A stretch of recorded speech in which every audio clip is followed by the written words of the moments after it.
Welcome to the Tom Castro Shooting Academy podcast. You have now entered the next level. What's going on, guys? Welcome to the Tom Castro Shooting Academy Next Level podcast. This is going to be a very interesting podcast because we are all traveling around to the Georgia State Championship. And this is our Airbnb that we have completely, I don't want to say destroyed, but moved so we could put this podcast together and be a bunch of lazy asses and sit on couches instead of around a table. So welcome to the casting couch. Welcome to the Tom Castro Shooting Academy Next Level podcast. That's it. All right, so let me introduce everybody again. My man, John Newhoff. And John, what do you shoot, brother? Let everybody know who you are again. That's my gun right there. It's the SIG X5. The guy who's always either drinking or smoking something. Who are you? Matt Kobe, shoot PCC. AKA What classification are you? I am a B class. What are you? B. He's a B class. B class trash. And Sam Caldwell, third place Georgia State C class carry optics champion. I cannot believe that neither one of you two got that in first. You're welcome. We'll let him take his glory. All right, guys. So 17 we are points. actually here at Georgia State right now. We just finished the match. And actually, we have everybody here, but me did really well. Well, I don't know. I didn't do terrible, but yeah. You're a great coach. I didn't do terrible, but I guess I didn't win. So to me, that's terrible. So everybody did really, really awesome. That's actually sitting. We have two guys here that took first place. We have John, who took first place in C class carry optics, who might have got a match bump. Hopefully not. Hopefully they don't push those scores. You totally did. Matt took first place in B class PCC. Sam took third place in C class, and one stage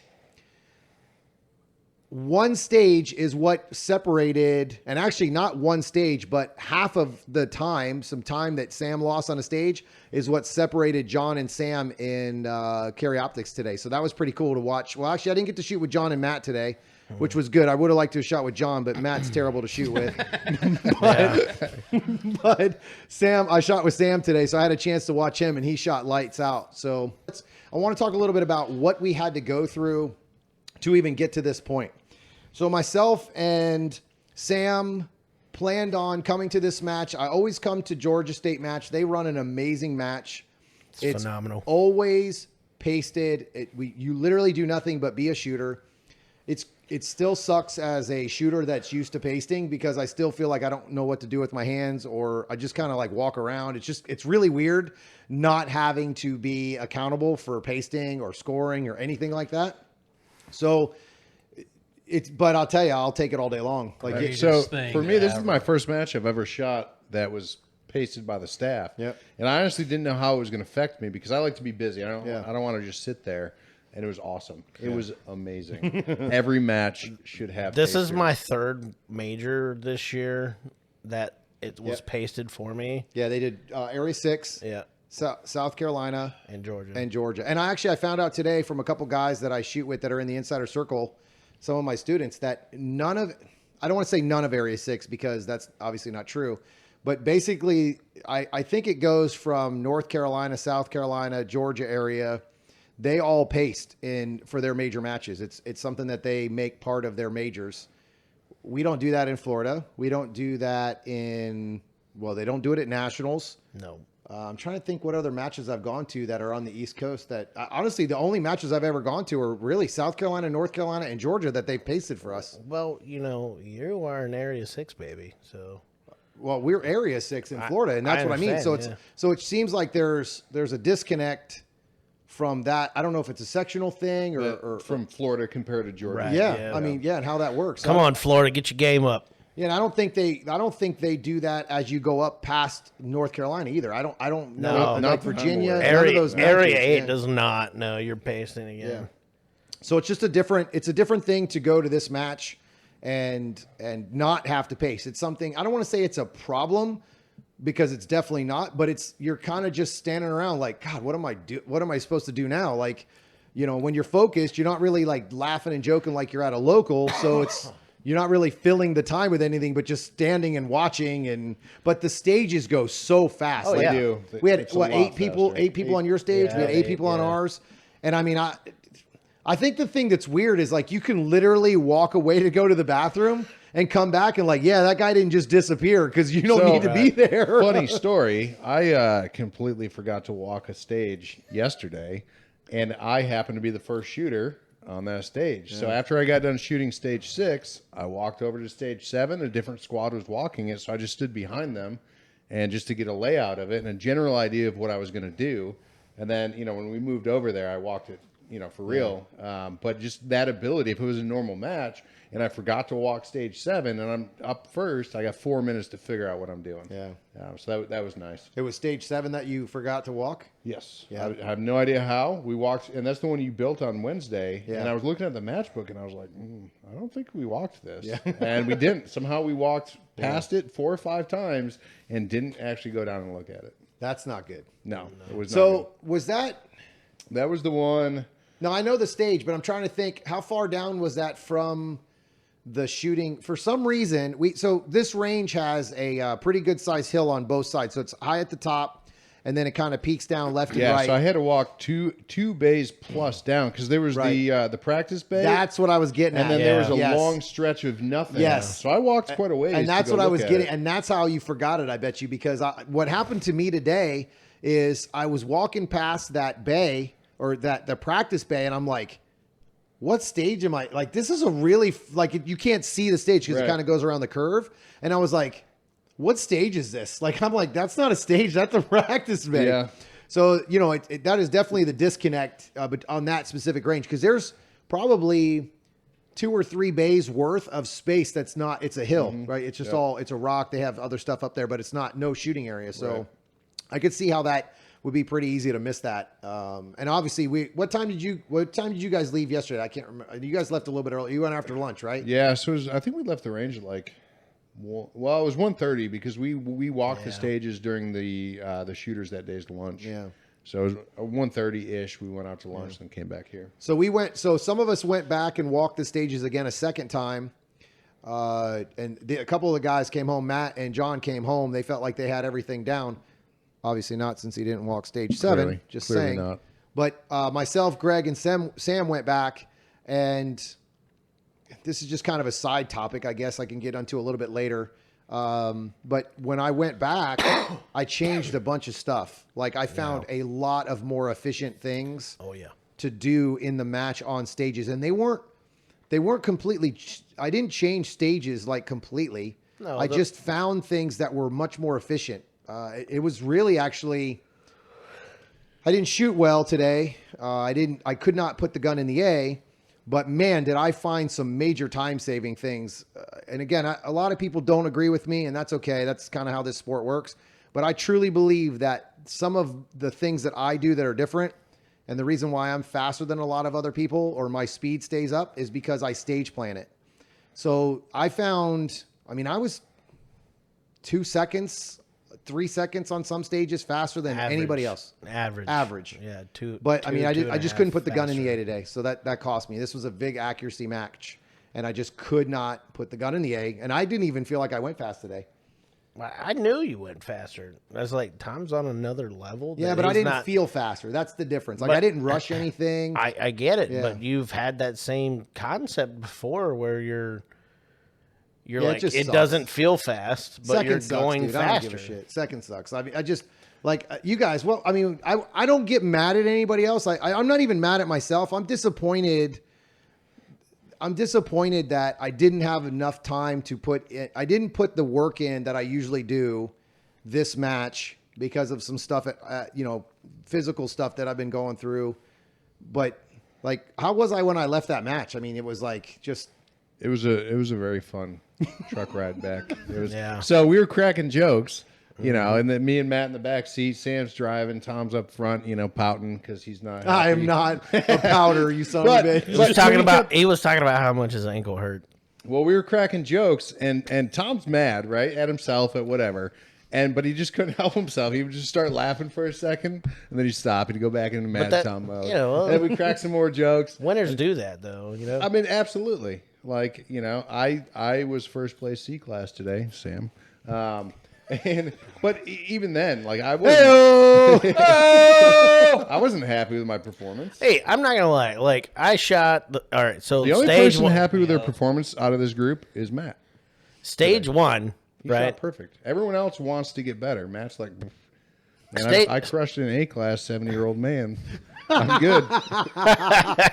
Yeah, so just a little side note, we're going to get into this. Oh yeah, So Matt's number one goal this match Was to beat was a to beat an super- 80-year-old senior, super senior. super senior PCC shooter. I don't know if That he's is quite 80. I don't want to factually offend him, untrue. but Yeah. he's Yeah, it's definitely factually much older untrue than because that. he's not My 80. goal was to destroy B class. And Did you that's succeed? What I accomplished. But guess what? So I actually walked around and asked a few people like how they did, and they were all B-class shooters. They all had like 45-second jams, every one of them. yeah, there was a lot. Every B-class bet. PCC. only B-class though. Everybody else that was A and stuff did really well, but all the B-class guys had jams, and that's how Matt won. Good job, Matt. Beat a lot of those A-class guys, too. I'm just kidding. So the biggest thing I would say is Matt's mentality has completely changed at this match. So why? Why was this match the one that you decided that you're just going to go out and do what you're going to do? I don't know. I don't have an answer for it. Could it I think be? some of it Could it be was- because you traveled outside of Florida for your first out of state major? Not counting nationals. Could be. Is it a higher price though?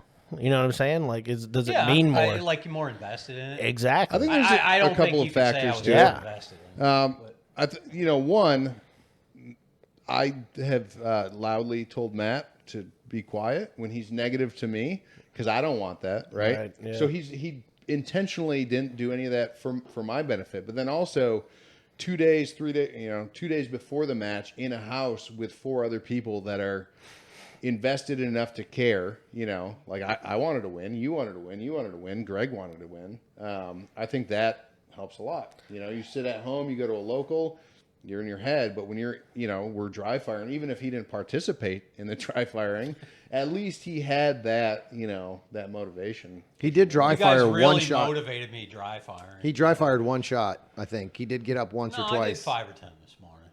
You did? Yeah, I did. Dude, I'm impressed. That time- might what be time why was you that won at? today. Before everybody else, you woke up No, I before everybody legit else did in it. dry fire?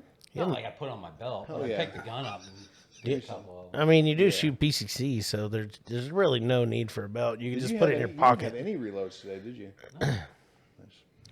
50 must be nice. I don't run 50 Anyways, why'd you win today, Matt? because I shot consistently.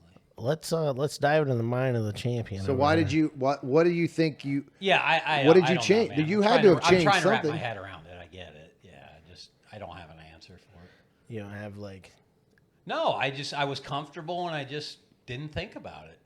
consistent? Very consistent. Did you I think one thing that was big about this match was this set up for you very well. Yes. This was a lot of hit stop positions, hit very specific positions. There wasn't a whole lot of moving and shooting on this match. No, there was some. There was quite a good But the bit. majority of this match was stop and shoot. There was a lot of positional shooting. Yeah, there's no doubt about Which it. does well for you because then you don't have to worry about moving and shooting and trying to push your speed. You can focus a lot more on. I mean, honestly, I'd say the same for myself because I'm still new at the moving and shooting, which is fine for a local because I don't really care. It's practice. trying to get better. But going to a major match where we pay whatever the match fee was, pay for an Airbnb, 10 hours of driving either way, blah blah blah. Yeah. My strong suit is still run, stop, shoot. I tried to blend in as much as I could moving, but if it was a straight moving and shooting stage, I don't know if I would have done as well because I'm not as confident in that yet as I am in the old style of shooting. Yeah, this match. The thing I heard a couple of people say, which I totally disagreed, was that this match was a lot of the stages didn't have flow. Every stage had great flow. Absolutely. Yeah. Even with stop positions and ports, every single stage was like, this flowed. This honestly may have been the best match I've shot. Not how I shot physically, it, but But the stages, just like all of them were really good. At dinner, I asked a question like, "What was your favorite stage?" And nobody really had an answer because they were all really good. Every aspect of the match was awesome. Yeah. I like that every stage had multiple plans. Oh yeah. So that is very difficult. And sometimes a different stage plan is how you shoot targets. It's not even that you shoot the stage completely different. Because to me, in my opinion, stage planning is not, I'm going to go left or I'm going to go right. Right? Stage planning is, how do I enter this port? How do I exit this port? Do I shoot the back targets first? Do I shoot the front targets first? Those are obviously choices. Everything is a choice. But to me, a stage plan is not, I'm going to go left to right or I'm going to go right to left. Right? That's a choice. Like you have those two, those are options. That's it. You got two options. Of course, those are the two things you usually do. Right? But these stages, there was a lot of, the other thing I noticed on this, there was quite a few retreating stages. Yes. Like coming back up range. You don't see that a lot at majors. You see that every once in a while. And I think it's because there's time and safety. Right. Like the number one stage that most people are getting DQ'd on is a coming up range stage. Oh yeah. But this stage, and they've done that. They did that last year too. There was quite a bit of them. But was there 3 or 4 that you had to come up range on? At least. Well, I think even stages like stage 2 had the double swinger on it. You still came up range. That's. I mean, I think almost every stage. I think stage 10 you didn't have up range. Stage 7 was up range, or stage 9 was up range. I think every stage just about had somewhat of an uprange run. Right. There was less. There was way less not having to go uprange than there was just staying forward. Yeah, there was a lot of uprange stuff, and that was one of the things that was different about this match than most majors. But there was so many options to go left, right, forward, back. You could start in the back and work your way forward and then come back out. There was a lot of different options. They had even the start sticks even some of the stages that had start sticks, you started in different spots. There was one stage that I think our first or second stage of the match, we started on 4. I think that stage had like 3 different places you could go on the draw from the run. Was that the bobber stage? That was the bobber stage. So I actually, somebody shot it just a completely different way than I would have ever thought to shoot it. Thought about doing it, yeah. And I just said something to Greg. I was like, that's an interesting way to shoot it. And the RO said, there's been 100 shooters and 100 different stage plans. Yeah, that's pretty cool. And that one, it was a very small box that you were shooting in. Yeah, there was 4 corners you had to go to. Yeah, but everyone shot it just, and even if it was only a little bit different, everybody shot it different. I would say that is the stage that I saw the worst stage plans on. Yes. And what I mean, I shouldn't say stage plan, I should say decision making, because there were some targets in that stage that if you did not hit the corners, you basically had to hit the back left corner, the front left corner, the front right corner, and you could get on the back right corner, you could hit midway and see what you needed to see. But if you didn't hit that front right and front left, you're not seeing targets, period. You had no shots at them.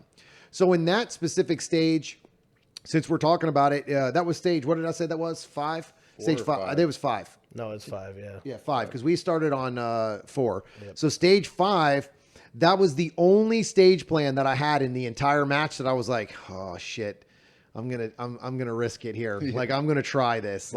So basically, guys, this stage specifically had a max trap on it that you had to shoot. Let me rephrase that. You didn't have to, because it was 4 no penalty mics. But on that required 4 shots, or was up to 4 shots on that one for scoring points. So you could shoot 4 into that, and they counted as scoring. So you could shoot up to 4. This max trap was ridiculous. Like you were shooting 0.20 splits to get 4 shots off on that thing. Like you had to rip it. And it was, I don't know, 15 yards, 10, 12, 15 yards. I think it was pretty far. Yeah. And not only that though, it didn't leave you any makeup shots. No. For carry optics, no. Anyway. Yeah. So that was the other thing, the round count. It was 20 rounds if you didn't shoot at the max trap, or 24 if you shot at it. If you shot including the 2 pieces of steel. They had a steel on the right that did nothing. It was just a standard steel. Then they had a activator on the left-hand side. Then they had, so I'll kind of give you a quick rundown. It's start stick, or a toes touching on a back start outside the shooting area start stick. You ran in. This was the stage plan. I shot the back left, then the left side. I'll try to post this up so you guys can see it in this video here. Overlay it. Then the back left, and then on the right-hand side, there was a target. You had to hit the front corner. From there, you had all kinds of options what you wanted to do in the middle. The middle was 2 pieces of steel, a open target in the back, but it was a double stack, an open target, and then a super hard target with a no-shoot on it. I mean, it just enough to make it legal. That's all I can tell you. That's how hard that damn thing was. It was like 7 per. Yeah, and then the max trap on the left. So you could see it in the front left corner, you could see it in the front right corner, and you could see it in the back right corner, but you could not see it in the back left. So my plan, and this is where I really risked it, and I put some numbers on it. So luckily we shot on Sunday, so other good shooters had shot it. I decided to not shoot at the max trap at all. And I talked about it with these guys, and I kind of discussed it a little bit. We went out to lunch that day, and I talked to a bunch of my students. So what did you guys feel like about that stage plan? Did you think it was like I was crazy or what? No, I didn't at all. And I actually just pulled up the scores to kind of compare myself to Sam, because we're the closest to in skill level.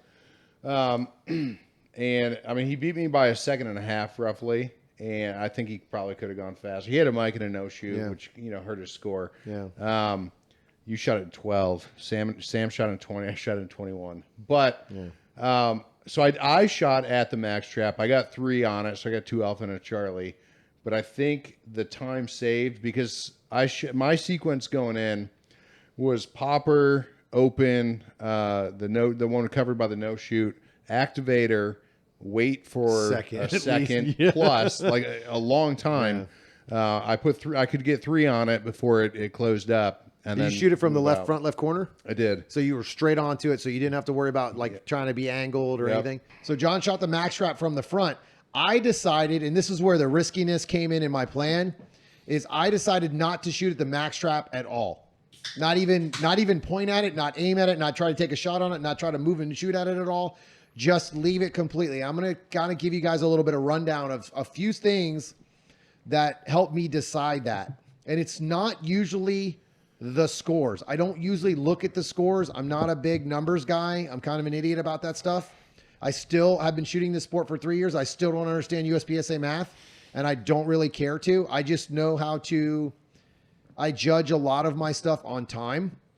Obviously, you have to get hits and be accurate, but time really matters in this sport. So to me, if I have to stop the flow of a stage, that's how I really ultimately decide whether I'm going to shoot at one of those max traps or not. Now, the number one thing for me on those kind of targets is if it's in the flow of that array, I shoot it. If it's something that I have to wait on at all, I'm going to probably leave it. So in other words, if I can leave it and be on to another target, it's getting left. I'm going to completely not even worry about it. Just plan on not shooting it, hit the activator and get out of there and be shooting the next target while that thing's activating. So this is the way I figured this out, is when I started shooting activators, I started figuring out that the time difference was where I was winning my stages, not the points. Because now again, it all depends on the stage. This isn't a solid rule where you can just go, cool, man, I'm just going to not shoot at any of those non-penalty mics. But the number one thing about a non-penalty mic is you aren't guaranteed those great alphas that you are shooting at them, right? Did you know you had 2 alphas and a Charlie, like when you were shooting at it, or did you just think you did? I was pretty confident. Pretty confident? But not 100% sure. Did you know? Did you only get 3 shots off? Correct. Yep. All right. Matt, did you shoot at it? I shot at it. 'Cause And? to me, it was a no-brainer. That's you know, why you shot at PCC is it. a little different because I have unlimited ammo, basically, and the gun's recoiling far less. So I just did the math in my head for points versus my time. I went in, I doubled the steel, tried to drive down as quick as I could, and I ripped 4 shots on it. Did you get all your hits? 3 Alpha, 1 Charlie. 3 Alpha, 1 Charlie. Yeah. And So Sam, that's Sam, 18 points in Right. a second and a half, maybe. So to me, It's it was more worth than a it. second and a half. All right, let me tell you why. Okay, so this is what happens. This is where you have to know some of your abilities and know your numbers. So for me, my average split, your average split for 2 alphas. Well, what was the distance of that? 15 yards. 15 Okay. yards. They're about 15 yards. So for me, my average split to get 2 alphas is 0.23 with a carry optics gun. It's faster with a PCC. For 2 alphas with a PCC, I'm probably getting 0.13 splits. Matt doesn't shoot 0.13 splits. No, I don't. Matt's average is 0.25 to 2.8 is what your splits are, right? You think? I'll be curious. I'm going to look at it. Yeah, right so now. I'll I'd pull like it to up know on the that too. So timeline. let's look it up. For me, at that distance, it's probably closer to 0.3 stage or 5. 3.5. Yeah, stage 5. Yeah, So 'cause 0.3 to 0.350 or 3.5. 3.50. Yeah, 3.0, 3.5. All right, so you have to know those numbers because this is how you can do the math without being a genius, because I'm not a math person. I'm not good at it. If I'm shooting a 0.23, let's all round it up to make it easier. So if I have 4 shots into that target, it's 0.25 times 4, which is 1 full second. Then you add the full second that it takes for that thing to fall.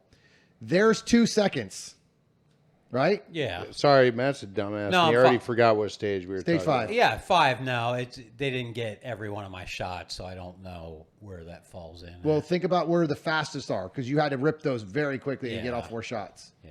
So either way, so we go through and how I'm figuring this out, of course, not shooting it yet. I'm the day before watching the stage. I'm looking at it, and then I find out the round count of this specific stage was 24 rounds. And that was with 2 pieces of steel, a very difficult no shoot in the back.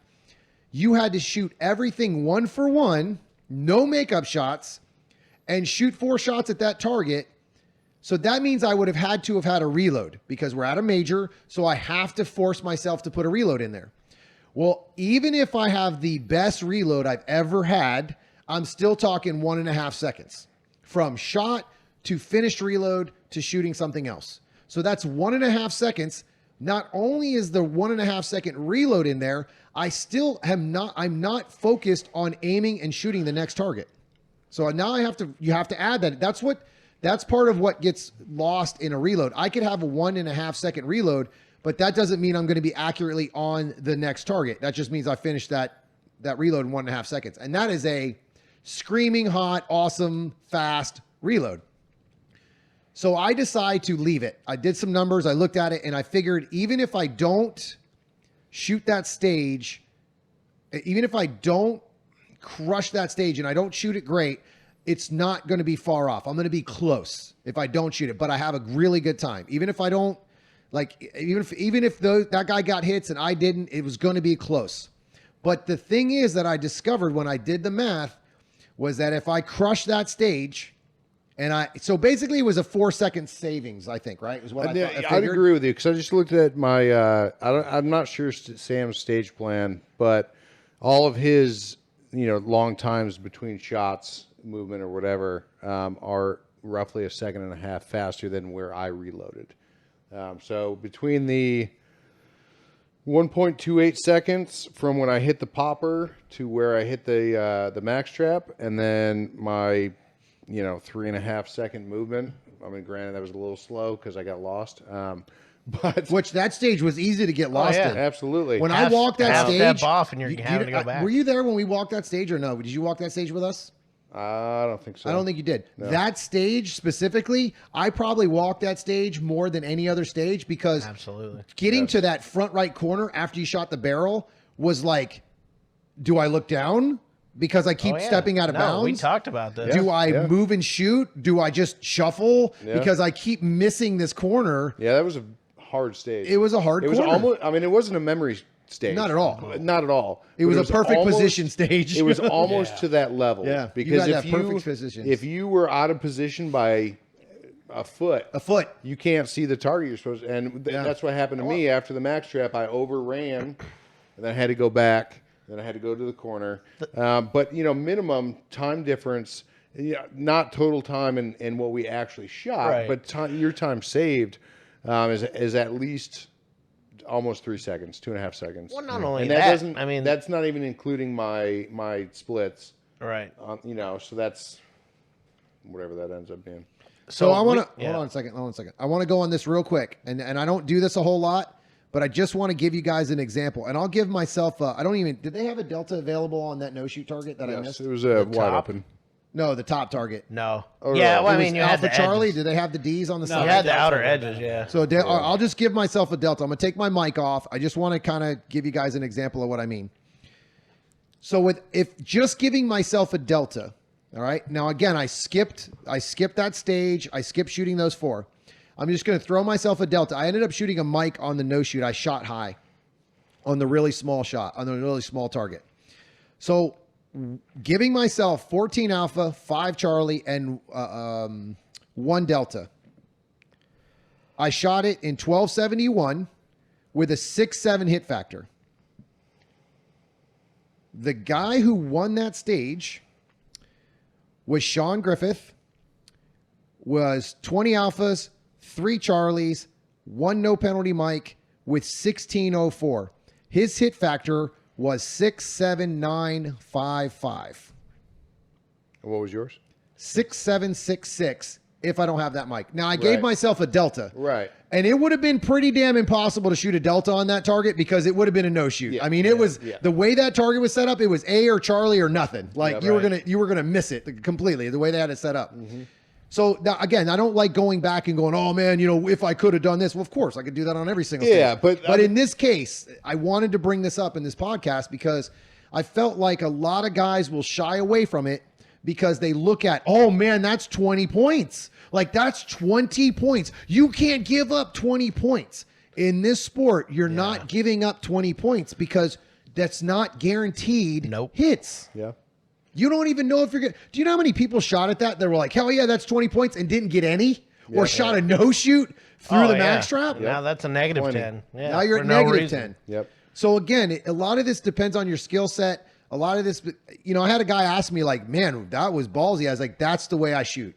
I give myself a chance to win. So that being said, let me go back real quick and I'll unedit this because I want to give you a legitimate answer on what I actually had.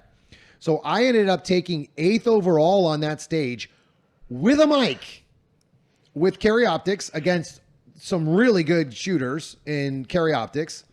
So the hit factors for above 1 through 8 were 6.7, 6.3, 6.3, 6.3, 6.2, 5.9, 5.94, or 5.97, 5.94, and a 5.90. So I was still within a good reach. But it wasn't because I skipped it. It was because of the damn mic that I shot on a target that I was going to shoot at anyway. Right. Right? Yep. But let me give you a little example of some time and why time matters. And I know it all depends on the stage, guys, but time matters no matter what. When I hear people say, oh man, what would you would have to get more alphas if you shot on a bigger stage. Yeah, you're supposed to be shooting at alphas no matter what. You should never go into a stage and go, oh, I can shoot some Charlies here. Like, that's the dumbest shit I've ever heard in my life. And when I post things up and people are like, yeah, but that's because it was a burner stage. You shouldn't be shooting Charlies on big stages or burners. It doesn't matter. So for the top 7 guys that were in front of me that won that stage, there were 1604, 16, 1668, 1681, 1608, 1506, 1783, and 1271 is where I was at. That's a huge number in time. You basically outran a mic almost. I basically outran a mic. Yes. And by the way, yes, you can outrun a mic, but you got to go. Yes. You can't come back for it. You can't hope it's there. And I should have made that shot up. I kind of called a bad hit, but I did. I suck at makeup shots because I just don't like them. I hate making them, but I got to get better at that. That's something. Did anyone else notice that if you ran to the front right port, but you settled your right foot, you instantly became a half popper on the right side? So what he's talking about, if you go to the front left corner on the stage, if you didn't, so you had to do a reverse lean. You had to go to the corner and lean on a target far to your right. And if you came out of that lean, that piece of steel ended up becoming half a piece of steel. That's why I chose to shoot that moving into that position. Yeah. Yeah. Because So that we actually did That- talk. yeah, that's I a did good that idea. as I well. hit that going into Yeah. it. Then Yeah. I went to I the missed target it. on the right. I shot So- it. I shot it 3 times and missed it, and ended up going back to it. But that was my plan. So Did you move in shooting at Yes. it? Yeah. We talked about moving in shooting, but it was another super wide transition. So get I would have to back over. transition back and then back again instead of just staying on that immediate I saved the transition. You're doing talking about the hard angle the shot. hard right Yeah, target behind the barrel. So, I was so- afraid of cutting that popper, and that's exactly why I shot it. but if going you in. lean on it, it's not cutting it. You actually have a wide. If you just stay lean. Yeah, no, but if you Right. got in the slightly But if- wrong position, you were If kinda you hosed lean, on you it. cut off the max trap. But You I'm guys just, were planning on not it's just shooting an the max example trap. of like just by settling 1 foot to set yourself up for Right. a 20-yard double stack with a very small partial on top. Yeah, it was tight. You have to popper in the process. Yeah, So yeah, I agree. And speaking of time mattering, Sam shot stage 1 abnormally slow for whatever normally, reason. like I was shooting and I was like, why am I going so slow? Right, and so if I change your time, you and I are pretty similar. Yeah, in for our sure. times You guys are and- very, and very, very scores. similar in shooting right now. I'm gonna beat And you again. Yeah, you would have beat me on that. So just So that yeah. one little thing Two where stages, right? Where if I would have not shot a Mike no shoot, I would have won. If I would have not shot, or if I'd have not ran slow, I'd have won. yeah, Either way, yep.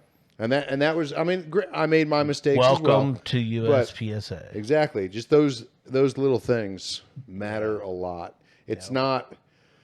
I think when I first started, it was the big things, right? Like when you start, it's these huge ideas of what stupid example, right? Shooting a stacked target top to bottom.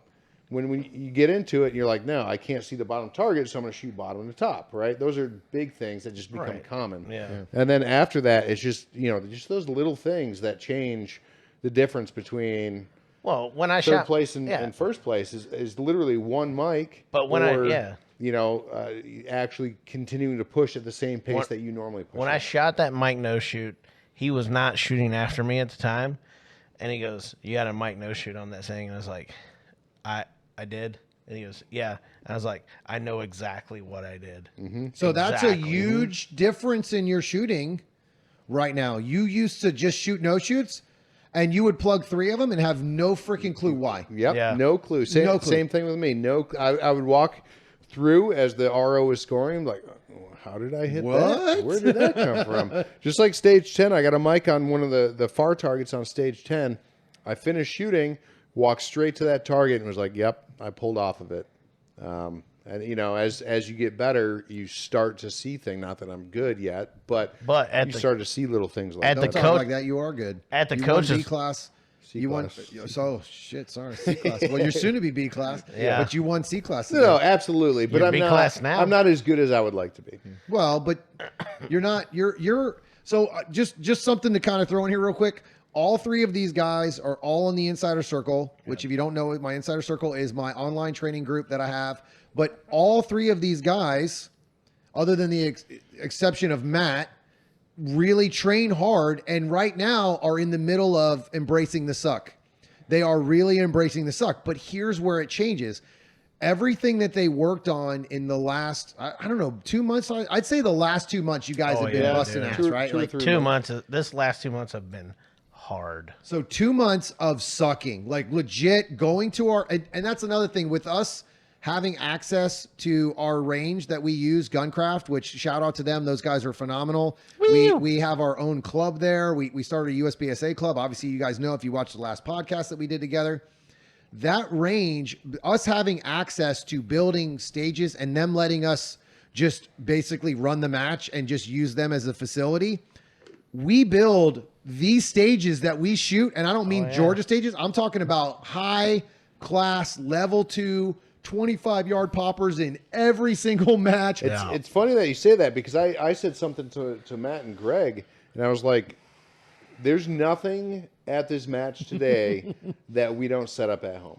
So, and that's the other thing is I try to like, I know people like kind of laugh when I say this all the time, but I always talk about this when we talk about our club. I'm like, we set up level 2s at our level 1 match, right? I mean, and Matt is one of the main stage builders. Me and Matt build most of the stages because these two guys' schedules are just not able to fit in all the time. Saturdays, John comes out, Sam comes out, whatever, but it's usually me and Matt on Wednesdays. And our goal will always be and our goal honestly is to be one of the best clubs in Florida in general and make our match known as a tough match, not a match that you're going to come and see a bunch of crazy shit, but you're going to be challenged to get better. Imagine if we Absolutely. built Stage 5 Georgia State every single week. Imagine that. People would stop coming. Well, I don't know. Everybody, because, all right, so we have I would hope not, because if they're coming to our club, they're coming to our club because they know we're going to put on a quality match. Right. I don't think Stage 5 was too difficult for a relative. Maybe if it's your first match, Yes. it's going to be hard, right? But if you've been shooting a little bit, you've shot, the 5, guy that 8, 10 the matches. guy that shot before me, he was like 37 seconds. Yeah, I was going on to say, that there's stage. nothing that anybody But- couldn't shoot on. No, you could totally We had a shoot couple it. of new guys that shot Yeah. that stage that were on our squad that, like, one guy told me he was pretty much brand new. And I talked to him quite a bit. He was super great. And I'll tell you what, man, that guy, even though he was new, he really pushed hard, like tried really You hard. could totally so on tell. stage 1 for him, dude, I actually walked up to him and I try not to like come up and bother people, or like if I see somebody do something really good, like that, I'm like, damn, dude, that was awesome. I'm going to come tell you, because Right. a lot of people need that. Like a lot of people don't have enough of that as shooters. They just, they're like, oh yeah, man, cool. This guy on stage 1, that little small popper, he ran to the nipple with iron sights and plugged that bitch in the first shot. I'm sitting all the way in the back and I was like, damn, like, No, he did. He was like, yeah. yeah, dude. So I walk up to him at the end and I turn around, I tap him on the shoulder. I said, man, that was awesome. And he goes, really? He goes, I didn't even know that was the wrong thing to do. I was like, you didn't do anything wrong. No, I didn't do You anything crushed wrong. that. So it's just like kind of stay like, again, No, absolutely. there should never be a point where you allow the shooters to change your match. Right. Absolutely. Because even we had a D-class shooter in our squad, like a legit D-class shooter, and there was nothing that she couldn't shoot. Yeah. Sure, she was a little bit slower, being a new shooter. Yeah. But I don't agree with you that stage 5 would run people off. No, I'm saying if we set every stage as technical as 5 was, I still disagree. I think if I we think had, if you set your Okay, standards up, if you set your standards up that you are going to have challenging matches, challenging stages, you are going to get people to come out and they're going to go, okay, cool, I'm going to get better. absolutely, Because eventually, when that's all you see, that's just normal. and right, Right? because That's just normal. I mean, when I first started, the club I was going to, I feel like had very for all, I was Right. the brand new guy, Yeah. but for the top guys at the club, they were challenging stages. Oh my gosh. And then going to big matches, I went to Area 6, I went to Nationals my first year, and I was like, wow, this is easy. this is all stuff I've seen. Yeah. wait, can we just point this out real quick? Shot my first major match, Area 6 2020, 48 mics. Right. And I had one today. But as a new shooter, did that discourage you? No, because Because it's hard. But you brought me into the sport, and that's why we're friends. Yeah, but that doesn't. But that's also the competitive nature between John and I. I want to be him, and he wants to be me. Yeah, but again, you could have quit. Oh, You could have quit. 100%. I mean, you could have quit. I easily. thought about quitting some of the time. I got third place C-class production at Area 6 a couple years ago, and I had like 30 mics. Oh my gosh! Right? Like, Well, and it was a but- very technically hard match. Right? Yeah. But it's Oh yeah. that's the nice thing about the divisions and the classes. So because think about that everyone now, in though. Oh yeah. Right, absolutely. But think about now, if you went to that match, you would look at that match as a joke. Yeah. You would look at that match right now and you'd be like, it I've would, seen it this would so probably feel like today. Like Yeah. today's match, Yeah. there was challenging things, Yeah. but there wasn't anything that I was like, man, I'm not going to be able to do this. Yep. Everything, I had a plan. I knew what I was going to do. Sure, I made mistakes, but there wasn't anything that I didn't feel like was within my capabilities. Same thing. If I could go back in time and shoot that match, it would be the same thing. Everything would be in my capabilities. And it comes from experience. Absolutely. 100%. Like we talk about this how many So times? much experience. How many times do we talk about this when we're practicing? Like when we have practice, and I'm like, all right, let's set this up, and everyone's like, oh, I don't want to set up a full stage. I'm like, we're just doing drills off this. Yeah. Right. I shouldn't say everyone, just but one no. person. That's where we learned. What was that? A month ago? No, not 2 weeks ago. 2 or 3 weeks ago. I don't think. it was a A month couple ago. weeks ago. Yeah, it was not that far ago. Okay. Long ago. Either way, But within look- the last month. Did you learn visual patience there? Absolutely. Did you learn visual patience there? And you know what else I learned? I learned visual patience there. Poppers aren't scary. No, poppers are not scary, no matter what distance. So this specific practice, because I'm at the point now where as a shooter, I don't make anything easy. I'm trying to I'm working on distance. And that was one thing I really noticed at this match was anything that was at 20, 25 yards. I was like, yeah, mother effer, like, let's go. Like I am so comfortable with this compared to what I was before. But the small poppers, anything that was at really long distance, that is one thing that has changed a lot for me. Yeah. After practicing. So what happened at the practice is John, Matt, myself, Greg, we had a couple other guys, Nestor, Pete, and Sam all came out and had a practice, and I set up all these small I think we only had 1 or 2 big poppers, right? Everything else was small. Yeah. And honestly, I don't think we even shot at the big pop. No, and the only reason I put it up, the only reason I put big poppers up is sometimes it's good to use big poppers to understand the difference between trigger prep and real trigger prep. Because a big popper, when you shoot small poppers for a little while, the big poppers look like giant tents. Yes. Like they're huge. Yes, absolutely. So when you Giant start balloons practicing out those there. small poppers and you're really crushing them, and then you're like, all right, look how much faster you can shoot the big one now. Because what happens is everybody shoots steel at the same speed. It's just like a target. Well, this is my opinion, because I'm sure people will disagree. When you shoot small poppers, you're going to take a little bit more time, or I shouldn't say time, but more confirmation. When you shoot a big piece of steel, you need that same confirmation, but faster. Right. Like you don't need to sit on it as long because you have a bigger target. So what happens is you can treat the bigger popper like a piece of paper a lot of the time. So I don't want to say sweep because you're not sweeping, but when you see white and red, you can pull that trigger because you've got another 8 more inches to go before you're off of it. And not to bring Steel Challenge, because none of us are really Steel Challenge shooters, but during the ammo crisis or whatever, we all shot. But that's the biggest thing I learned in Steel Challenge is as soon as you see it, just shoot. Right, you can keep moving, and again, it's not a sweep because you're intentionally doing stopping, it. But it is, in a way. It's more of like it's almost like a delay instead of a stop. Right. You can kind of just slow that process down. Boom. It's interesting though because you are technically stopping, but you're being super aggressive on the exit. Right. I think that's the answer.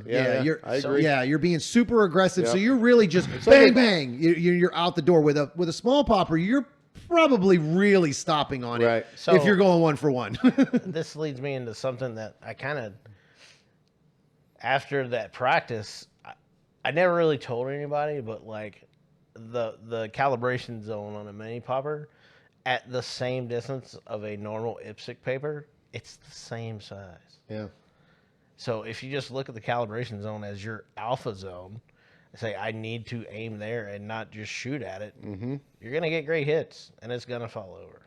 Yeah, small poppers are definitely, I would say the number one thing that I have switched up in my training is I use a lot of small poppers now. I honestly don't even bring the big poppers out anymore. They're too heavy. Actually, before this match, they're too heavy. I do not disagree with that. It takes a lot to bring all that crap out. My But one back. of the things I did before I left for Georgia this week, because I didn't have a lot of time to practice because I screwed up my back in the last 2 weeks. So I only had Wednesday night. I didn't even shoot our Wednesday match. I didn't even come or our Wednesday night match. I built on Saturday. So you missed. Did you miss? I missed the Sunday match. Wednesday, Sunday, Wednesday. Then No, we came you here. were there Wednesday. He was I there missed on the last Wednesday, Yeah, Wednesday. you missed Sunday, Wednesday, Sunday back. and then the next Wednesday I came and helped build. And then So, you were 4 there days Wednesday, and you were still fighting the back issue, and then Yep. you came back on Thursday because you didn't feel right on Wednesday. So I lost a week and a half of training right before this match, which Yep. sucks. And my national training now suffered because I would have been practicing for nationals. This match was really something that I was hoping that I could use for, I don't want to say training, because when I'm shooting a match, I take it serious. I never throw any of these away, obviously, because I spent all this money and I want to win no matter what. But like Area 6 is a good example. I don't say this a whole lot because people take everything so freaking wrong all the time. But Area 6, I had found a new gear that I didn't know I even had right before that match. Like, I think a week before, I was like, holy shit, man. Like, I'm hauling ass. Like, and I'm really shooting fast. I can see it. I'm doing good. But my hits weren't quite where I wanted them. Right. So I was like, all right, I'm not going to slow down. I'm just going to experiment. I'm going to see if I can do this at Area 6. And I was very fortunate enough to win Area 6. But I was really fast. I was like, holy shit, man. Like, all right, this is my new speed. Even at a match, I knew what I needed was time behind the dot to see it. I just couldn't catch, like, my eye was like, what is this thing doing? So, and it just happened today. It's weird. I shot ridiculously fast and it was slow. Like, I'm walking off stages. I'm like, holy shit, dude. I was 2 seconds faster than that guy. That stage, I knew I was going to be faster because I chose not to shoot the max trap. 14 4 seconds faster than me on like stage 5 one. Well, you didn't shoot that well.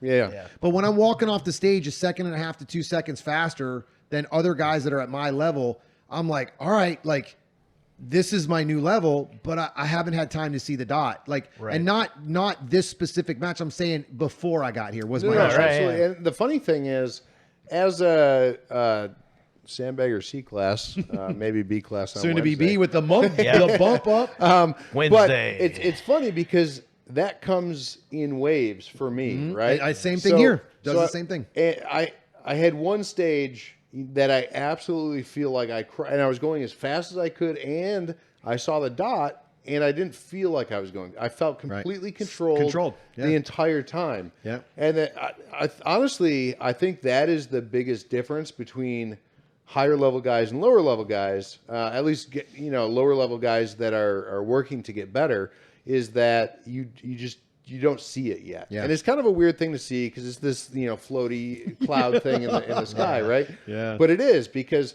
there'll be times where I go equally as fast and I don't see anything. Yeah. And I'm just, not at majors, of course, but at local matches, well, I'll just push as hard as I can. I don't see anything. So I think where that breakdown is the fundamentals. So I will tell you, today I started off with zero fundamentals. Like, I did not focus on my grip. And something I've been doing a lot is actually focusing on my grip while I'm shooting. I don't think about the stage plan. I don't think about any of that stuff. I already know all that stuff. I don't think about the reload. I don't think about anything else but usually my grip. And that's something I just discovered, was if I focus on actually gripping the gun properly, everything else kind of takes care of itself. And obviously trigger prep and all that stuff. Yep. So I realized after the first 2 stages, I was like, I looked at Sam and I went over, and we didn't have any draws either. So no draws on my first 2 or 3 stages. So I was like, what you mean is no draw to immediately shoot. yeah, Everything was draw. Right, everything was move draw. But somewhere. yeah, I didn't have an opportunity to actually draw on a target and even see if I had a good draw today. I'm like, I didn't have a chance to really like get a grip out of the draw. Right. So in this, so my first 3 stages were start sticks, and I was like, I go to my 4th stage. I'm like, I better go over there and practice my draw and make sure I actually remember how to do this, And I think it was the third stage. I had shot it pretty well, but I looked at him and I said, dude, I don't think I've focused on the grip the entire day yet. Yeah.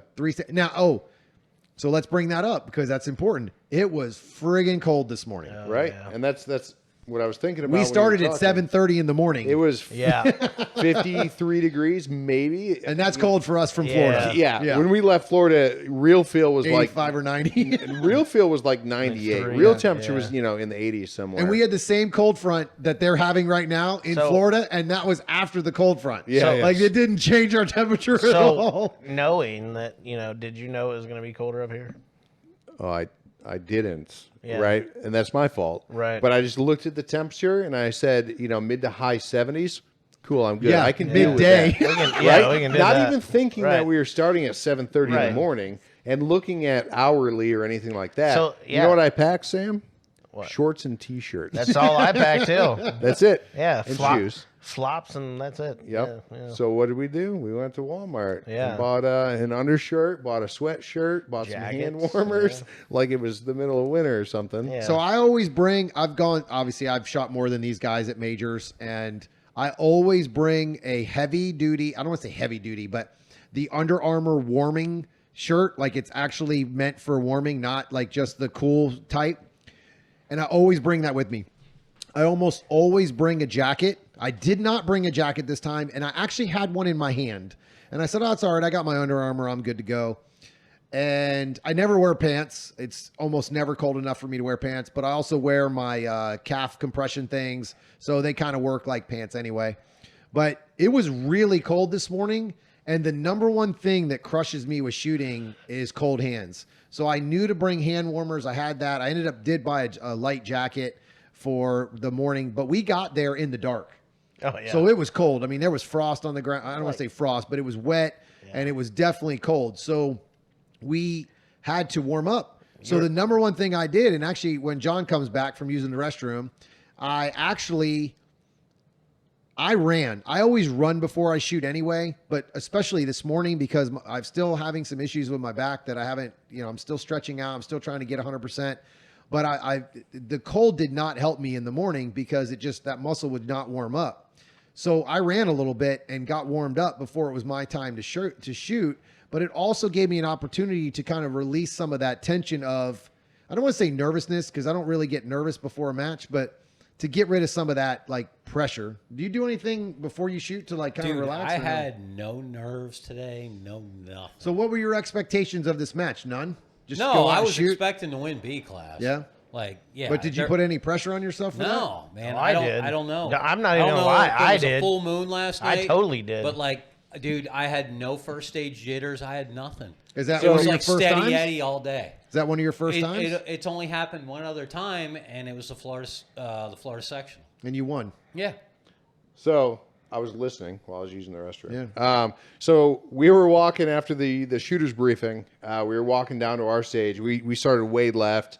Tom and Sam started in the middle, and there goes Tom, headphones on, going for a run. And I was like, not even thinking about anything else other than, wow, he's really focused for this match. That's all I thought about. I go down to stage one, get my hand warmers, put them in my pockets. I'm like, man, I wish my hands would warm up. This is, didn't even think about going for a quick jog up the hill and back down, even a quick walk, just to get some blood flowing. Circulation. So didn't we, even think about it. We started on 4, and I never took my jacket off until 9, except for when I was shooting. And not that this is a once we clear got in that example, but sun, I didn't was put done. I didn't put my dark lenses in my glasses until stage 7. Yeah. So more than halfway through the match, Yeah. I was And you wearing started on clear one. lenses. Yeah. Yeah. So that you didn't. So you you had to get cheated. all the way over the hill. Yep. I So gotta you tell you cheated. though, it's pretty awesome shooting first shot at 7:30 in the morning. Yeah, you think so? I love it.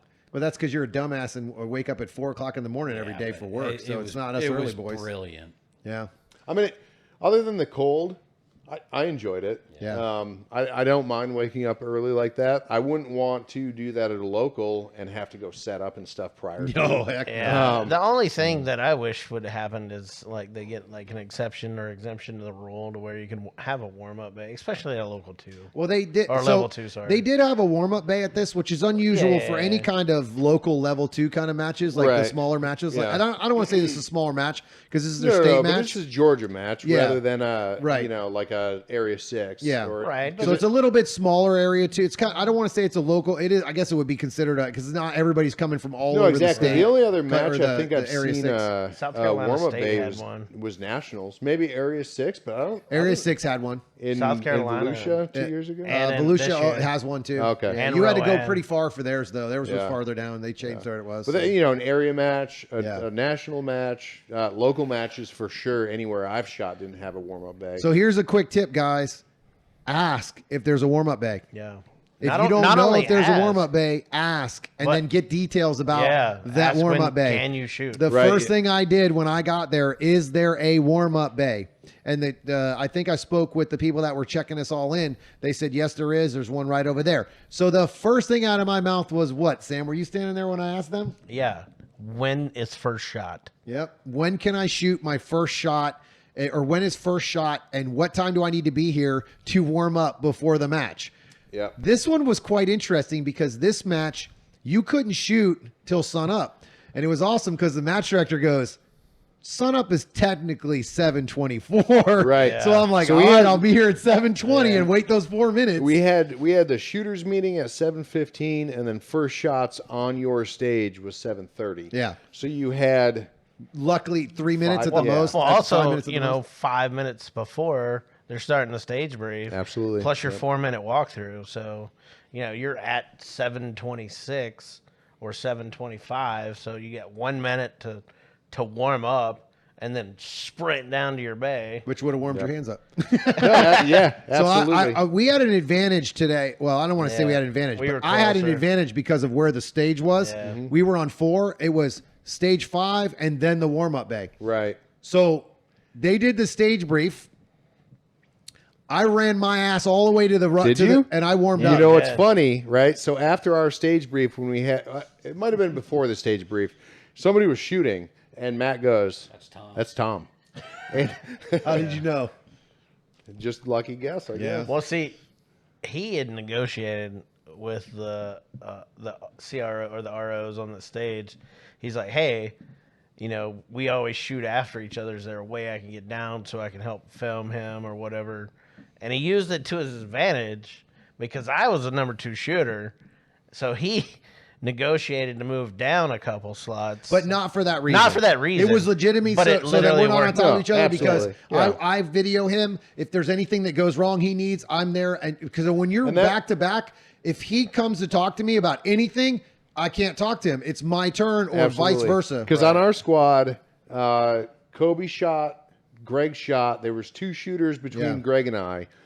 So we had enough that I could film Greg Yeah. or Matt if you wanted it, and I could be the what do they call the person that assists scoring? The advocate. Yeah, the the advocate. advocate for him, so, yeah. And then they were both done long enough Yeah. that they had reloaded or whatever they needed to do, Yeah. and then they could film me and be my advocate. So we were and lucky whatnot. that we had quite a few of the guys from the insider circle that were on there that were able to Right, video for yeah. us. So it ended up working out that Me and Joey filmed. And you and I had Donovan filmed. Joey on there. The guys. Oh, by the way, Joey Milan was freaking amazing. Joey, you're awesome. Amazing. Him Thank and you. his wife Kay are phenomenal. They invited us, all of us clowns, to dinner on Friday when we drove in. Made us steak, potatoes, jalapeno bacon covered pop. I mean, Yep. dude, what that? I mean, just absolutely rolled out the red carpet. What an amazing guy he is. Anyone who invites This 5 idiot's degenerates yeah, into their house yeah. from Florida. And he didn't know Greg, Matt, or John, but he knew me and Sam, and it was just phenomenal to let us all into the family about like Matt's attitude on the way up there. 'Cause he'd probably said no. that. He would have totally left him outside, just thrown it outside at him. It was good. He would've locked it was, him in it the- was awesome. Him he and his would've wife locked him were in the awesome. Yeah, basement. they're awesome. They were Like- great. So she makes some amazing Oh my cheesecake. gosh. Like that cheesecake was phenomenal. And, and side note, that's what's awesome about this sport. Yeah. Oh, yeah. Because, from the last podcast, I've been in it for roughly 3 years. Yeah. Met you guys. I don't travel as much, but you guys Yeah. met other people, and it's just one It's a big family. connected network. Yeah, Yeah. Let's it's a where- big family. Let's think about this. How many traveling matches we shot just this year? Well, I would have shot more if it wasn't for all the stage matches being jammed together because of COVID bullshit. Right, I mean, yeah. we had Area 6, South Carolina, Georgia, We went to Texas. North Carolina. Texas. You guys didn't shoot, but Texas is a class, but we if also they were I went to spread low cap out, nat, would've gone. Yeah. low cap nats. If we'd have timed it right, we'd have shot the Carolina Classic. I wanted to shoot Carolina Yeah. So where, Classic. you guys got 5 out-of-state matches, major matches. I tried to shoot Carolina Classic this year, but I have my schedule. That was the weekend we shot in Volusia? Volusia. We shot no, that it was- match. We shot that local there, It but was OK Corral. wasn't OK it? Corral. That's right. OK Corral. But I was going to go with Sam, but he couldn't make it because he was going home to see his family and couldn't shoot the match. So and he actually flew. If he was driving, I was going to ride home with him and But just same shoot thing. the match. None of us have ever lived in Georgia. Nope. None of us are from Georgia. And at this match, I mean, again, I didn't know that many people. I knew some of the names of the more popular The people. Instagram stars? Not necessarily Instagram stars, Right. but just some People that you've have, seen online. people that have Yeah. podcasts, people that have. When I say that, I'm talking about Yeah, the you're- G's that are I thought you were on talking about the Instagram. USPSA Insta thoughts, like No. banging brass No, and range panda. Yeah.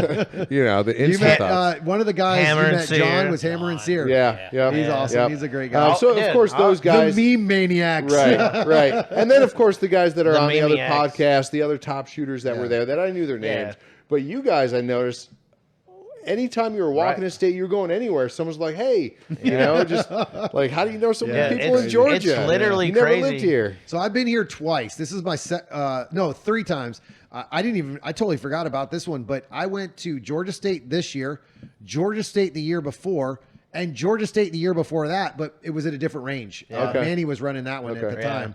And I totally forgot about that match. I'm like, but I was shooting PCC. So like it all just like once I switched. That was back when PCC was terrible, right? Everybody hated it. It still is. I'm pretty sure. I think Okay. everybody. I think the only way PCC will be accepted is if they make major power factor for it. Or they Hell, or yes. or they limit Hell, yes. We Or just they- got him. Hey, Hey, or they Matt. limit the magazines to 170 Absolutely. yeah, you shut your whore mouth right Absolutely. now. Hey, Matt. and production to 15 Matt, and absolutely. carry optics to 15, right, Matt? Absolutely. Matt, Vote what's, for Matt for USPSA president. Matt, what's your proper But don't. pronouns? Since you shoot PCC, and we gotta ask. He's a she/he. them, and their. It. It's, they. hey, It his, was. his Be pronouns are irrelevant. Matt, you're relevant to me. So I mean, Match life matter. the big thing about the traveling matches, though, man, is Yeah. at the end of the day, you end up meeting. Like I will tell you one thing that I was, and I wasn't going to bring this up, but I really was just humbled and Oh yeah. like amazed at how many people were wearing my shooting You academy. know, Oh my it's, gosh, it's funny so that you funny, say dude. that, Right? right? It's so funny. So we got here. We drove up on Friday. We got here Friday evening, so we didn't go to the range. We went to Joey's house to eat dinner.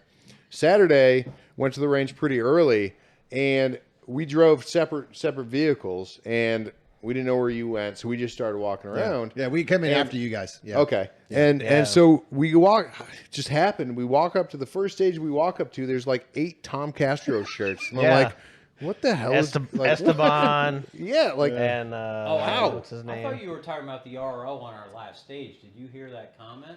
Yeah, Randy Airwood. Yeah, Yeah. he's like, man, I've seen all this Tom Castro stuff everywhere. I didn't get anything. Is he giving it out? I'm not handing it out. I mean, yeah. what the hell? He told me it wasn't Randy. It was the other guy.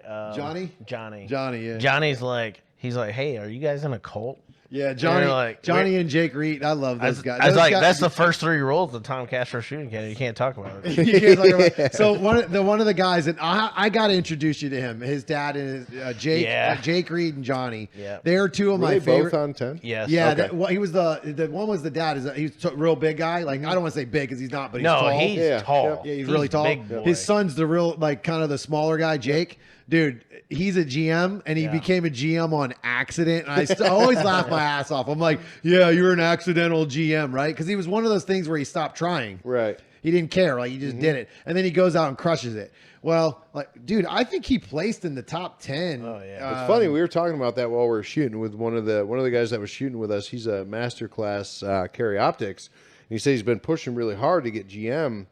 And I was like, Stop trying. Stop quit trying. Yeah. Bro, Jake hasn't shot in months since Area 6, they said. Yeah. He took 5th place in Open today, in this week. That's how talented that kid is. Yes. But my favorite part about him is every time I see him, because he's really humble, right? Like he's not a douche at all. Yeah. Every time I'm around him, I turn around and I'm just a loud ass anyway. every time I see him, I go, "Hey guys, we got a GMO here. We got a GMO here." And every single time he's kind of like, "You son of a bitch," but he laughs and he rolls with it. I really like them. They're just great people. So, and they're from Georgia. Yeah. So I met I can't remember. Did I meet them at Area 6 this year? They were at South Carolina Social. I know, but South Carolina was after Area 6. And I think I met. I've talked to them. They were at Area 6 a little bit here and there. But I like, started really getting to know those guys and talking to them. It was Bay 10 and 11 when you like. So at really Area connected. 6, I talked to them a lot, and no, we shot together at Area 6. That's why. Yeah. It was Area 6 was the first time I really got to know them. I mean, Right. I've seen them. I have a lot of people I see and acquaintances or whatever. No, I wouldn't say friends, but those guys are phenomenal. I mean, we shot the whole match. And they were laughing their ass off because me and Brennan shot on that squad. Yeah. And Craig and you know how I am, dude. When we're shooting a match, we're gonna have fun until it's time for us to shoot. Right. Dude. And those guys were like, "Holy shit, bro! Like, I can't believe you're actually like screwing around." Because I mean, you will go on other squads with really good shooters. And they're like, okay, I'm not going to talk to that guy. I'm not going to have any fun. I'm just going to stay, I'm going to stay focused. And I do worse when I stay 100% focused on shooting. I need that relaxation. Which it's I funny. need the anger. Yeah. I think that's what it is. It's funny because I didn't really realize that until today. So I had you guys were talking about that when I was over there too.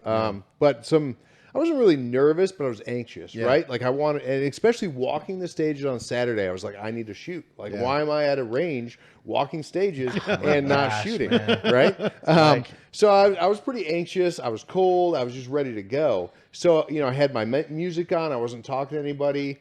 And the first two stages, and then I was like, this isn't really that much fun, right? And the stages weren't insanely hard. Right. Well, because you're used to them now. Right. You're used to stuff like that. Yeah. Right. And so I started talking a little bit more, not joking around like we normally do. Yeah. But Well, you can't. Just interacting Yeah, you can't. with, Matt and Greg and talking to some of the other shooters. And I was like, all right, this is, I didn't put my music on again after that. Yeah. But I had the same level of focus. I'd put my earmuffs, I double plug all the time. Yeah. That sounded weird. Anyways, DPP. I wear two sets of ear protection. DPP. I wear two sets of ear protection. But when there's the two shooters before me, when she started shooting, I put it on. I'd walk away from Matt and Greg and focus, and that's all I needed. We actually had that conversation right after South Carolina State because I was new to this new concept of using ear like headphones with music, so you can take your mind out of the joking and getting your mind right. And then he said, "Hey, you probably want to do it like when you're in the deep hole because Are you gonna double plug when you're gonna definitely double plug in the deep hole."